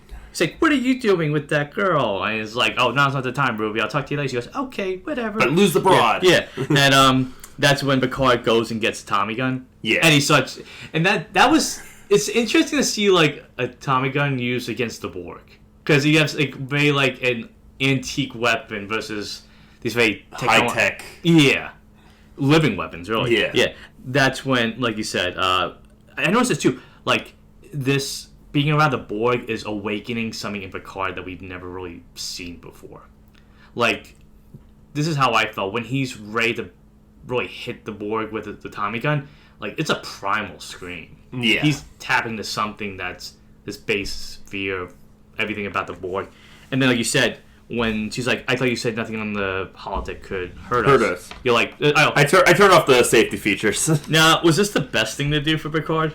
Like, is it? I mean, it helped get rid of those Borg that were chasing him and get the chip that he was looking for to figure out what their orders were. Which is really creepy because it's creepy how he gets that, but he also digs it out of their body. Yeah, it's like a weird autopsy scene, but not only that, but it's also like sad too because Lily notices that underneath the Borg's mechanical features, there's a Starfleet emblem. She goes, "Oh, this is one of your crewmen." He's like, "Yeah, I know." Like, it's just, it's like Picard like having to put aside his feelings to get the job done. So then we get back to Earth as this is happening, and Barclay shows up. So that's what I wasn't sure because I'm like, "Oh, this is like a Barclay-like character," but they did say Barclay. Yeah, it was Barclay. Okay, I thought they call him. Oh, they call him Reg. Oh, I have down Ridge in my notes. I'm like, who's Ridge? But I'm like, oh, he's at Barclay. Okay, cool. That was a fun cameo, and I'm happy to see Barclay because he's one of my favorites. He was fanboying over Cochrane. And Cochrane's just like, what is up with you people? Like, let's leave me alone. Oh, I'm happy I noticed that was Ridge. But I like I said before, Cromwell, like, he's around these people, and they're talking about how he's a hero, and like, he's just playing like a guy who's just annoyed with everybody giving him lofty ambitions and not even lofty ambitions, lofty praise for something he hasn't done yet. Mm-hmm. Yeah, and he's like, I don't deserve any of this. Mm-hmm. I also like too that since it's like this movie was made in the '90s, he has a very '90s like baseball cap on. Yeah, futuristic for the 21st century. But yeah, he's like a curmudgeonly man who's just like, you know. Yeah, I'm making this stuff, but can you just leave me alone? This is, like, annoying me. Then, like you said, he gets freaked out by Geordi because... Geordi shows him where a statue's gonna be, and he's like, what? And your hand's reaching to the sky to show the future. He's like, I have to go to the bathroom. Yeah. Well, not only that, but he's also like, oh, I went to Zefram Cochrane High School. And he's like, oh my god. What? Yeah. Like, at this point, do you feel like Cochrane still thinks a little crazy? I think, yeah. Okay. But yeah, then the little moments where he goes, oh, well, I gotta take a leak. And Joy's like, but there's no leak. I didn't leak. He goes, don't you people use a bathroom in the future? He goes, a leak. Which tells me in the 24th century, I guess... They have different slang for it. Yeah. I mean, they're also on a military ship, so it would be hitting the head or something like that. Well, I guess it's like you don't want to say a leak when you're on a starship, because then you're like, red alert. It's like, oh, I said to use bathroom. Just say that next time. So, one thing I want to say before we jump back to when on the bridge. Do you feel like this could be a time loop? Because it raises the question of chicken and egg. Was warp drive always going to get made by Cochrane, or by them going back in time? Did they help achieve it? If the Borg hadn't interfered, I think it was always going to happen. Mm-hmm. That they would go back in time to help Cochrane? No, that Cochrane would do it. But by them going back in time, they made themselves part of the history. Correct. Do you feel like it's a time loop now? Now it is, but originally I don't think it was. Yes, yeah. Okay. If that makes any sense. Yeah, that's a thought I had. Okay, and as Cochrane goes to use the bathroom, on the bridge, Lily gets to meet Worf, and I like that moment a lot when she sees Worf, and he's just like, I am a Klingon. And she's just like, okay. I joked, I'm like, oh, this is the first real contact. This is the first real... Because they haven't met the Borg. Well, she met the Borg. But in terms of, like, friendly aliens, this is, like, first contact. So, yeah. Lily's actually the one that made first contact. Cochrane helps set the stage for Starfleet, though. And then they realize that the Borg are on the deflector dish, and they're trying to use it as a beacon. So, Picard and Worf and Hawk go for a spacewalk. Mm-hmm. Yeah. Onto the deflector dish. And I like Picard's like, hey, Mr. Worf, do you remember your zero-G training? He goes, yeah, it made me sick. And Picard's like, we're going to need to do this. And basically they realize that the Borg are trying to contact the Delta Quadrant, which is where they come from, which is how they are able to assimilate. Because I guess right now there's only a small... Like, there aren't enough Borg to assimilate the whole planet. No. And we also realize that they picked this time because Earth is vulnerable. Yes. So they realized that it'd be easy for assimilation by the Borg because everybody's so distant. Especially if they are able to stop first contact. Yeah. And then, like you said, we see them getting ready to go on the spacewalk. And then meanwhile, we have Data and the Borg Queen having a philosophical discussion about improvement, self-improvement. Yeah, and I also like that Data's babbling, and she's like, "Why do you have to do that?" Like, I think it's a common thing when people meet Data for the first time. Like, he's going on and on and on. Like, okay, we get it. And then that's when we get them making out, and implied sex scene between Data and the Borg Queen. But like you said, like the way she's talking to Data is like so like it's villainous, but it's also like it's what's lowering his guard.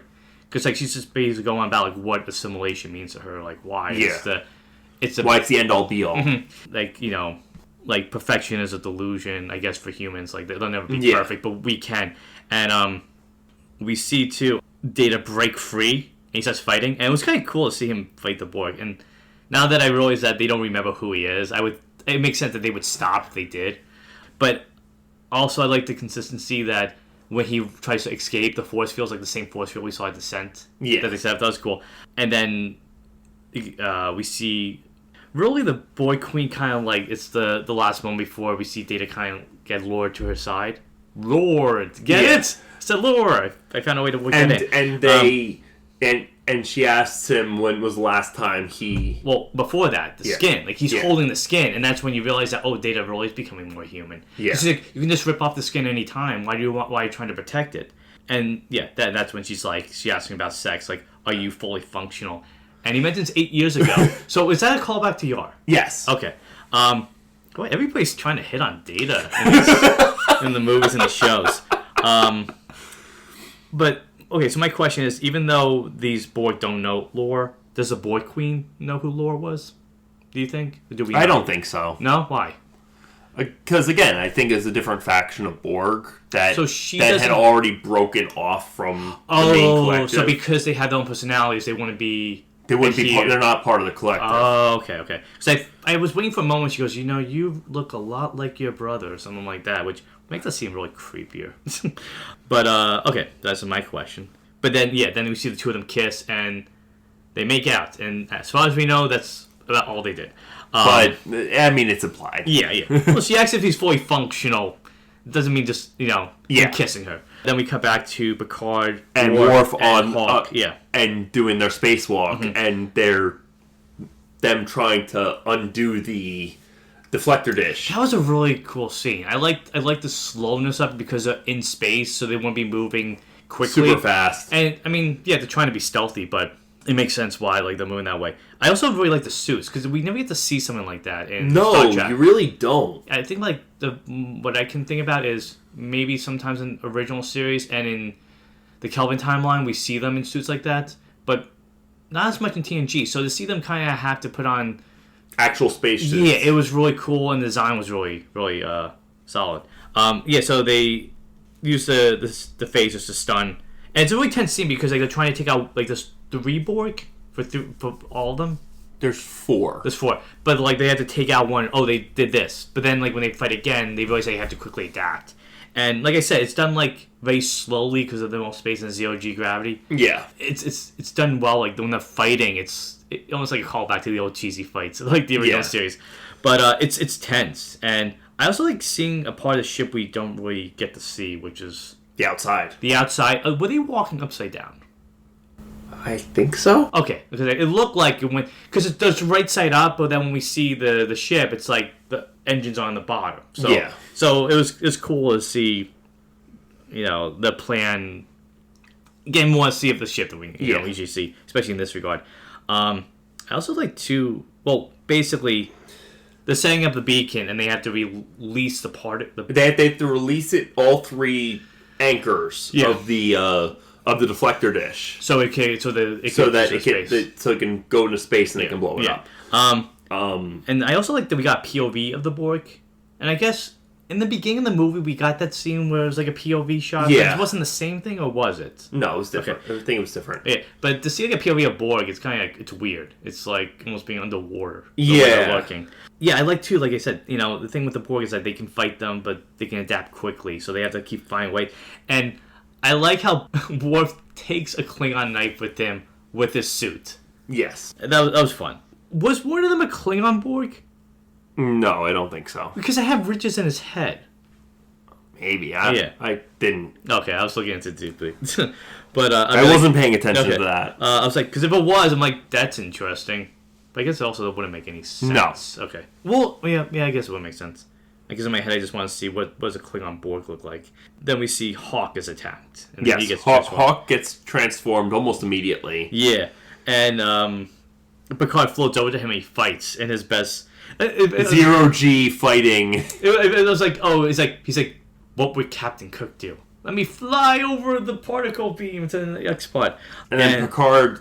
He fights Hawk, kills him, and releases the last part of the maglock. That was his whole. And then Worf shoots the beacon with an awesome one-liner. It's a tag. Assimilate this. Yeah. One thing I was thinking of, I would have loved it if he said in Klingon. I think it would have made it like it'd be very Worf to do. It's like, oh, this is a matter of honor. I'm going to say in Klingon. I don't know if you noticed, but I thought it was kind of cool. Like when Worf was fighting, he cut the Borg's hand off, and there was like a wire attached to it. He was using that wire to tie up his suit that was leaking. Did you notice that? Yeah. That was a good detail. Cool detail. I might have mumbled that one, but yeah, at this point, the Queen knows something's wrong. Like she's like, well, we have to do our plan B. Yeah, Data. So second date has to put on hold. I got to deal with this, and this is when we pretty much get to one part of the climax of the movie. Yeah, Cochrane starts his flight. And I like that as he's doing the space check, Riker's talking to him, and he's talking about the moon. And he's like, it's just the moon. What's so special? He goes, but where I'm from, the moon is full of people. And there's whole cities there. Yeah.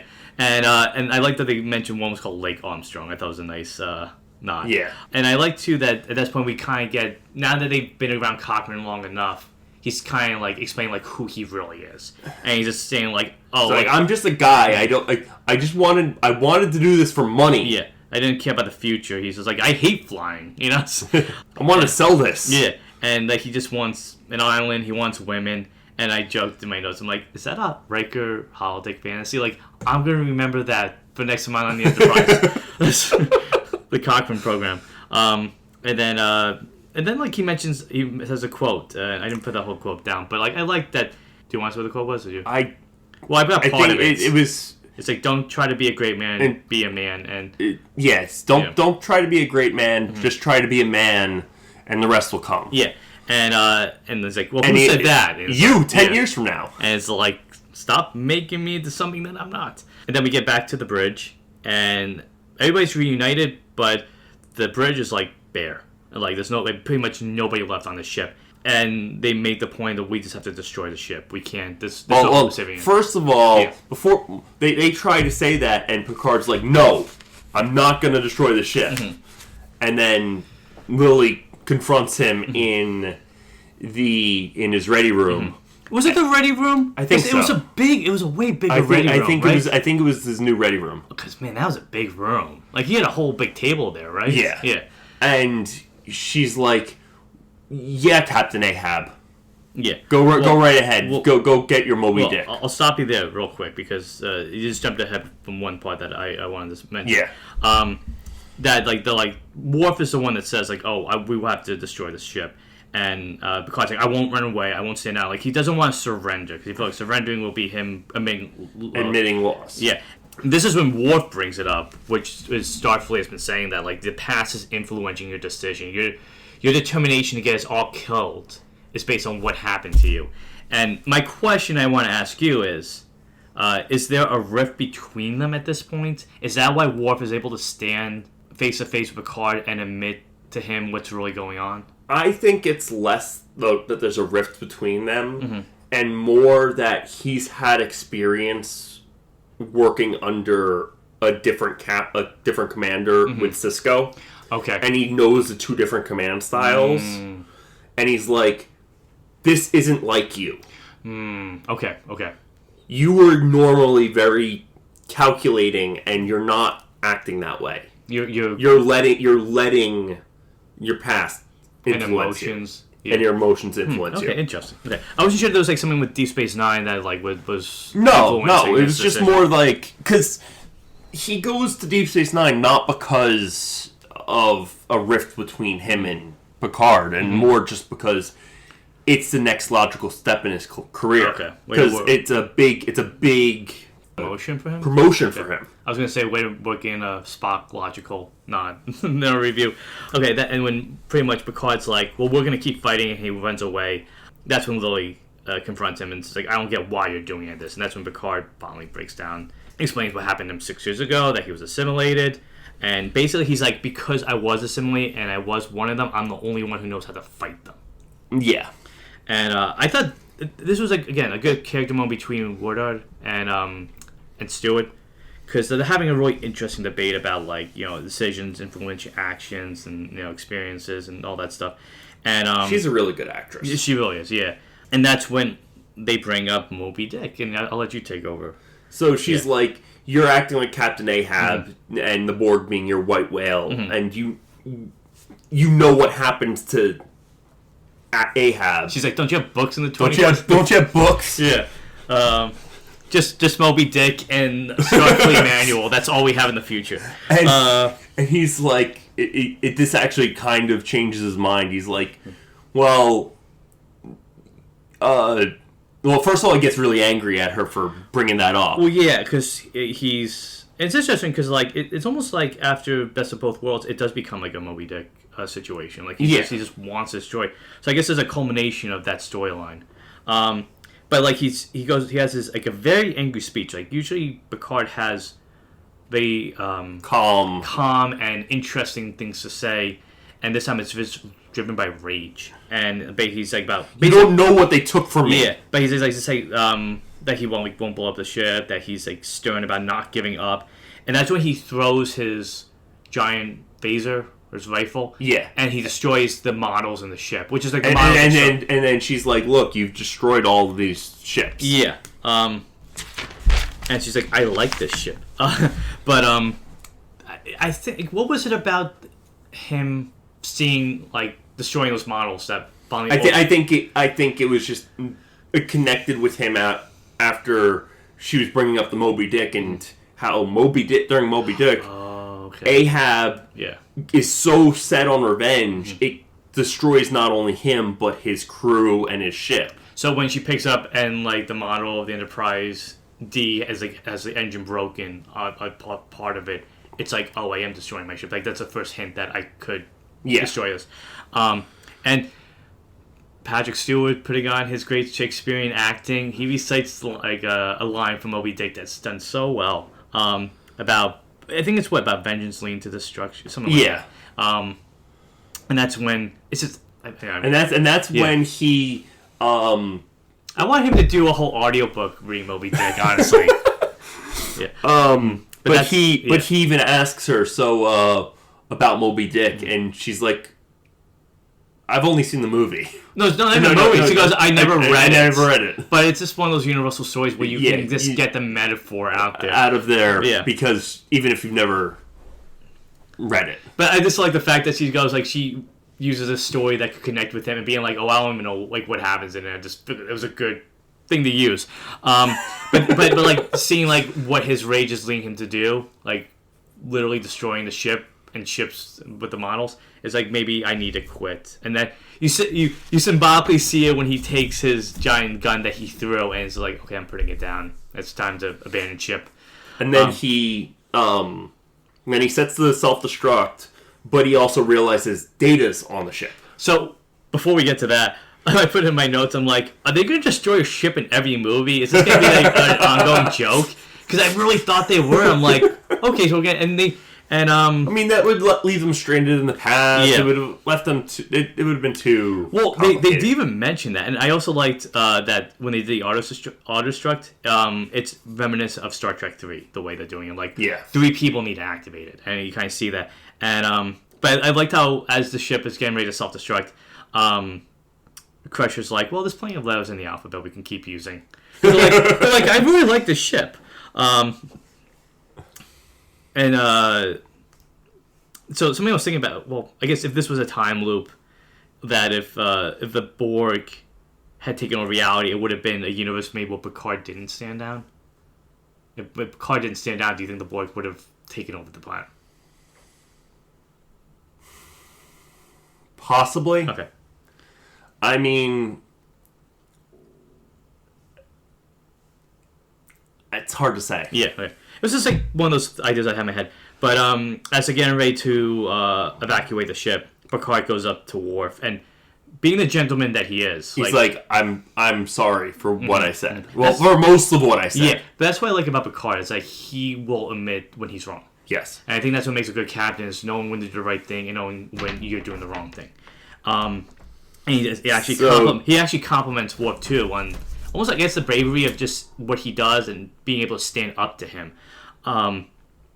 And then I also like too, they give Picard a little moment when he's on the ship by himself, like that captain moment, kind of Kirk had in Generations, where he's just like looking at the chair and being like, what this means and what this whole ship represents. So he decides to go and let everyone off the ship and be the last one on the ship that isn't Data or the Borg. Yeah. Well, before and then it cuts to the launch again. Yeah. And it was fun to see them helping to make history happen. Yeah, and Cochrane brings out the disc of Steppenwolf. Well, it's is that too? But then I like how Riker and Geordi are there to help him. Yeah, and like I said, even Deanna gets help with the countdown. I know it's just a funny movie that's getting ready to lift off. Like, everybody's tense. They want this to go well. It has to go well. I forgot something. I got it. Yeah, and he plays it, and then the Magic Copyright plays, and it's just such a good. It's a great song. And I also like too. I guess it's a parallel in some ways, but like the ship, like Data has like a mismatch to create something new.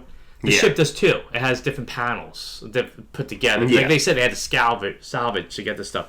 And I like to, as they're going up to space, another Simpsons reference I'll make is there's a red light going on, and it's like Homer Simpson going like, "Oh, let me just put the tape over the check engine light again." Don't worry about it. He's like, "Don't worry about it. It's nothing." Yeah.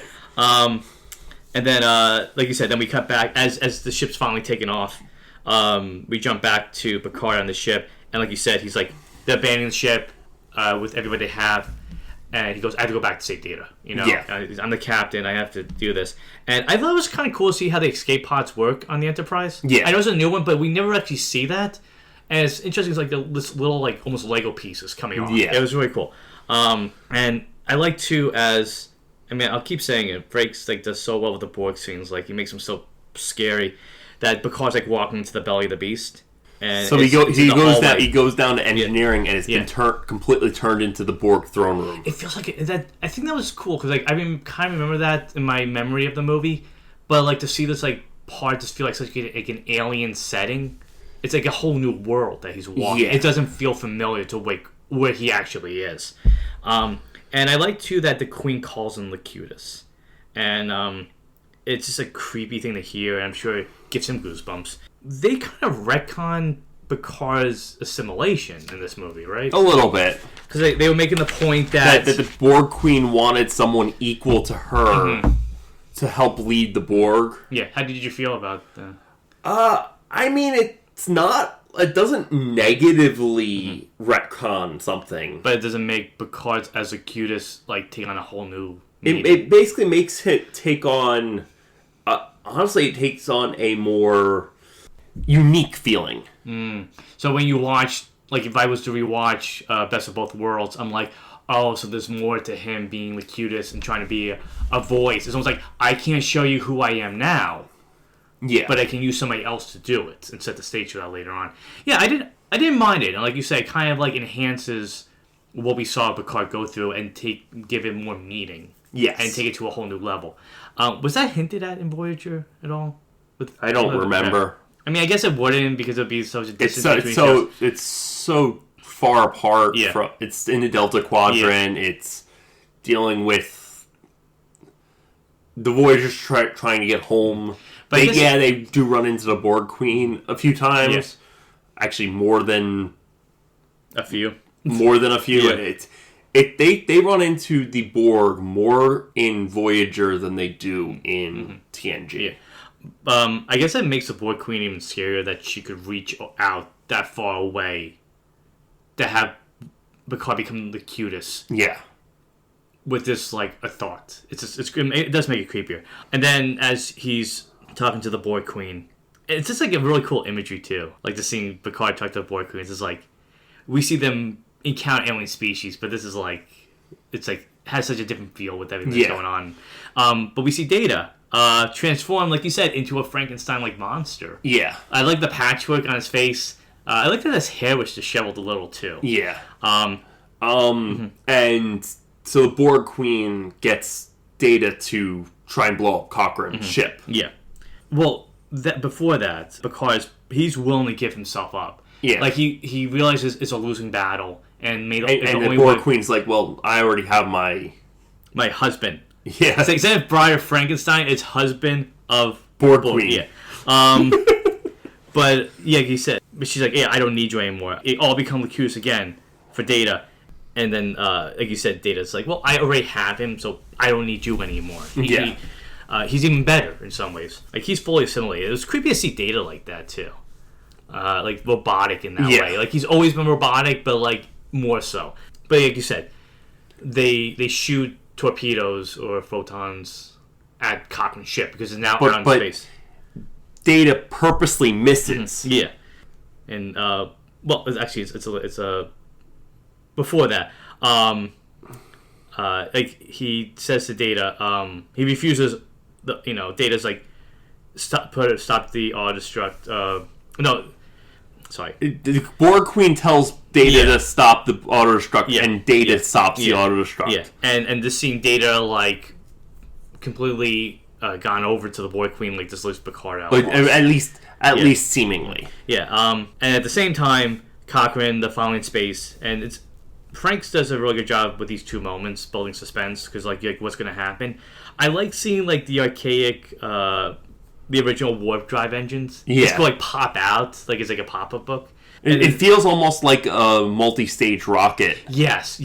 And I like just seeing, like, what becomes a Starfleet vessel with all these archaic tools, like, in front of them. It's just neat to see kind of the beginning of all this stuff.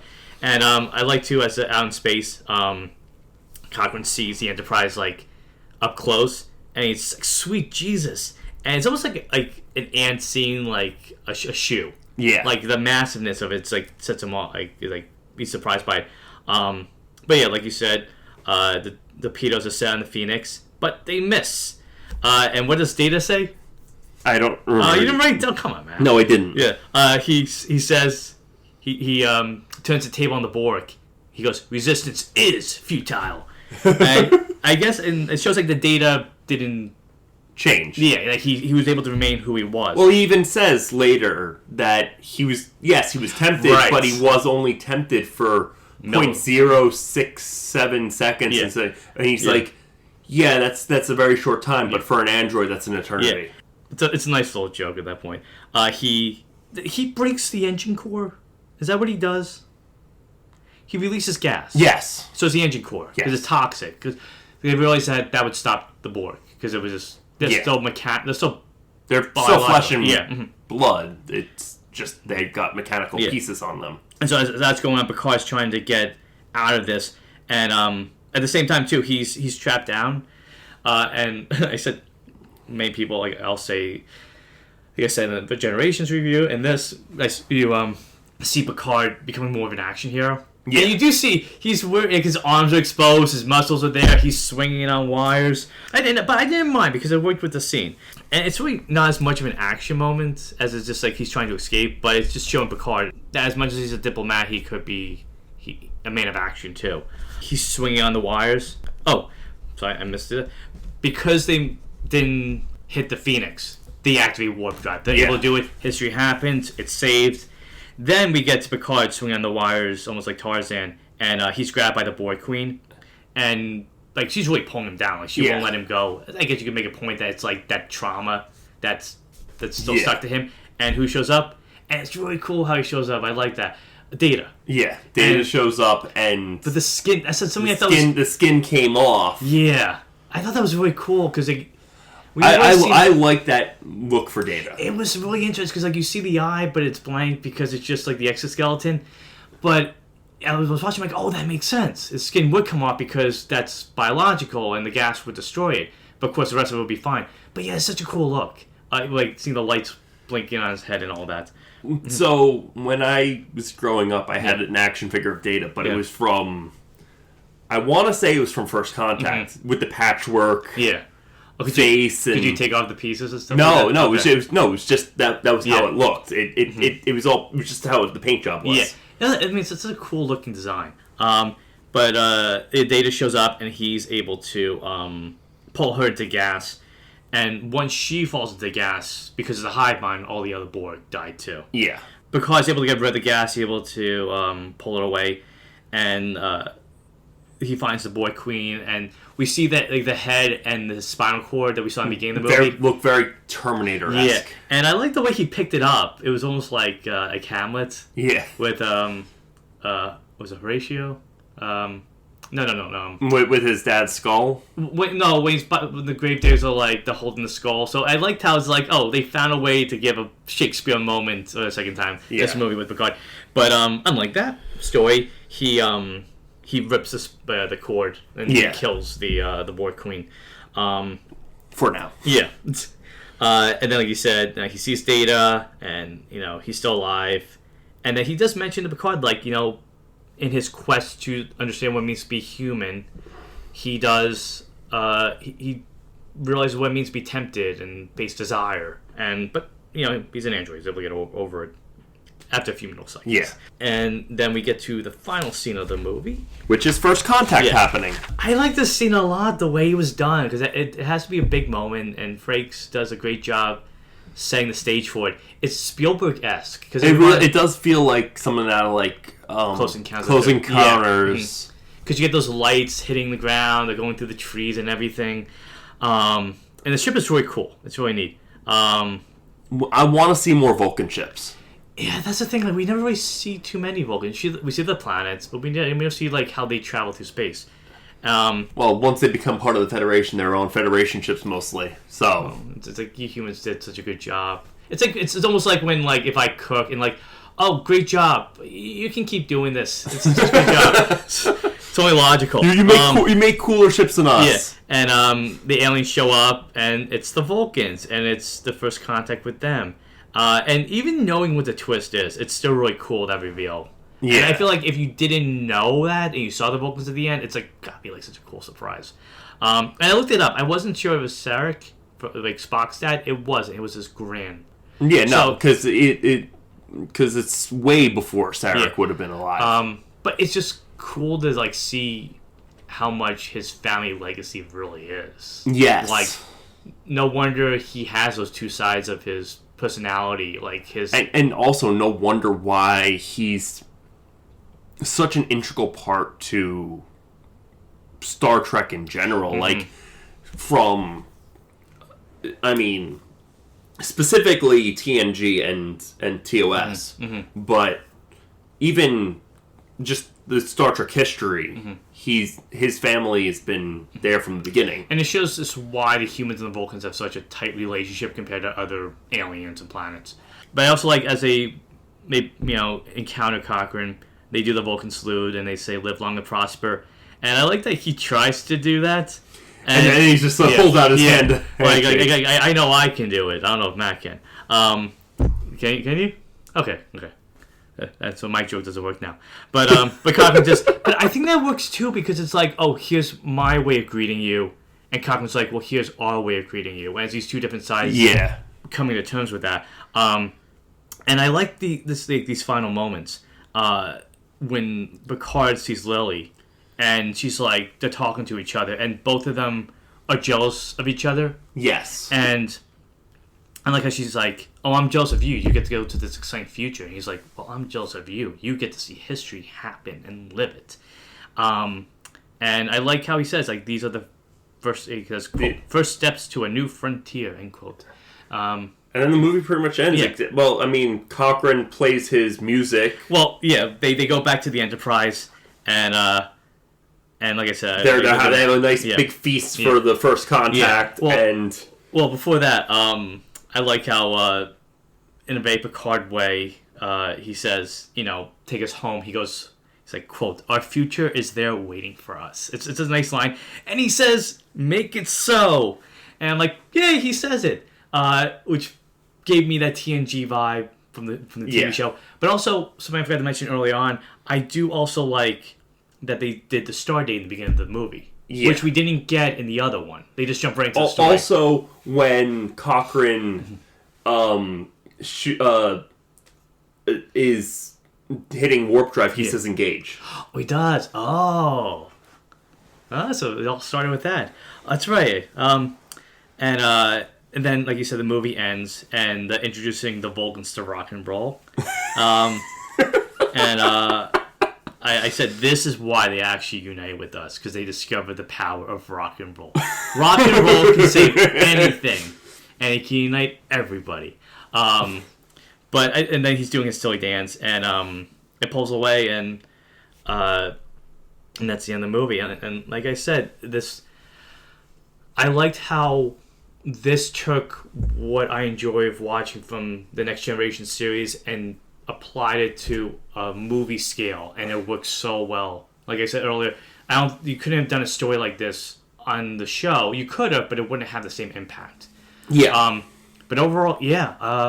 You want me to go first, or do you want? Yeah, you can go first. Overall, yeah. This was watching this. Like, I guess maybe I'll try to answer your question a little bit better at the beginning.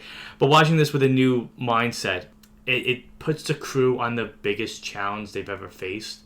And I liked seeing them working together, even though they're split apart in two different ways. I enjoy seeing the history of Star Trek presented to us in a way that we hadn't seen before. It was exciting to see the Borg in the most menacing way, and be what I had in my mind to begin with. Like, this is why they are a threat. This is why they are scary. The inclusion of the Borg Queen just made things more terrifying. And I like, too, that they used this movie as a way for Picard to finally wrap up that storyline with him and the Borg, to make peace with it in a way. Yeah. And the fact that he was willing to give himself over to the Borg Queen shows that, I can't let this define my life anymore. I have to get over it. Not get over it, but just I have to move past it. Accept it, yeah. But yeah, it has some good, again, Star Trek story, philosophical questions, has some really great action. And I thought Jonathan Frakes did such a good job of knowing the material, knowing the characters. I mean, he was on the show for 7 years. How could he not? But really making... I mean, he helped direct so many of the landmark episodes, too, so... Mm-hmm. But I think maybe that's why the movie felt like a TNG, because who else would know it better than somebody who was on the show and working on it and learned how to tell the stories while working on it. Yeah. Yeah. Great time-tell story, great Next Generation story, solid all around, and a nice movie that rewards Next Generation fans and fans of the other series as well. For me, I mean, I think this may be my favorite standalone TNG episode, or TNG project. Like, yeah, I love the show, but when I think TNG, I think...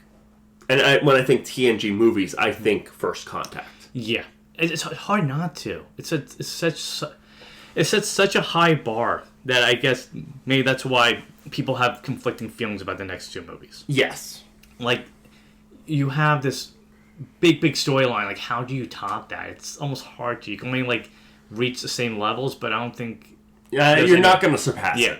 But I guess I'll ask you, like, your feelings about how they transferred the show from TV to movies with this story. Like, how did that work out in your mind? It worked out just about the same as... I would put this on par with, like, Wrath of Khan and how they how they took something that worked for TOS and brought it to the movies. Yeah, that's a good point. I didn't think of that. That's interesting. Yeah, overall, if you're looking for just one Star Trek story to watch, or one movie, or at least, for the movies. For the most part. Or just, like, if you're not really as familiar with Star Trek, you can jump into this one. Yeah. Either this or Wrath of Khan. Yeah. But there's nothing that, like, you feel like you really have to know as much about. They kind of, like, bring it to speed. They bring everything up to speed. Yeah. But it's a good story. And it's if you like time travel movies, this is definitely up there. But yeah, I agree. Like when I think of Star Trek movies, this is one of like the top 5, top 3 really. Yeah. That come to mind like right away. It's hard not to because it has such a big impact.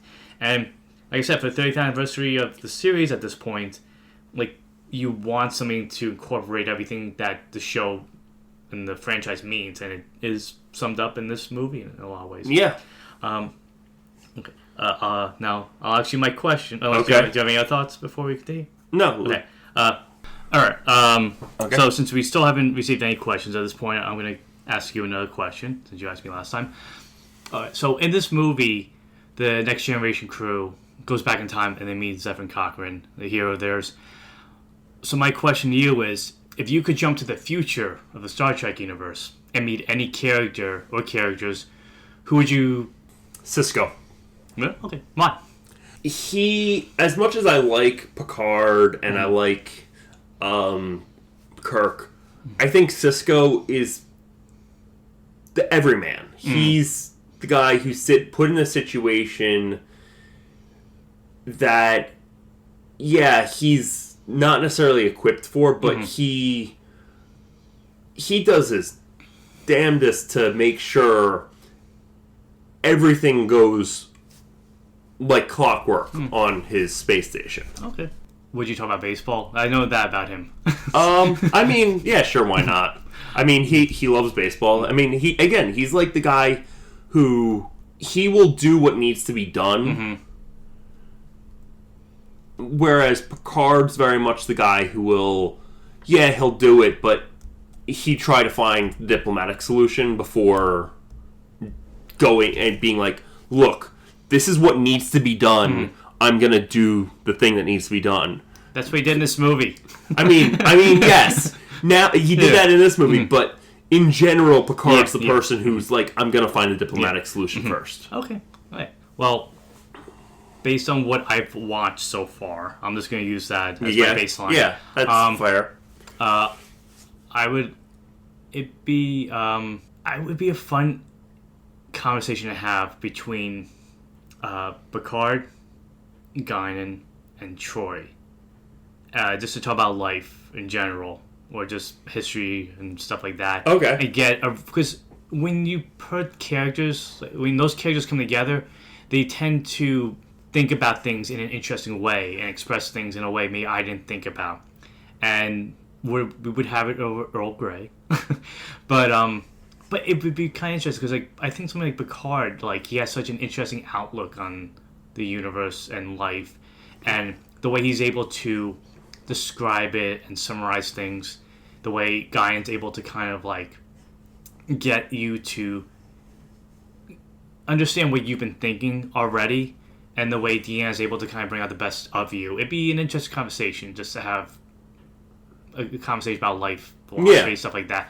So that's my, I guess, classical answer.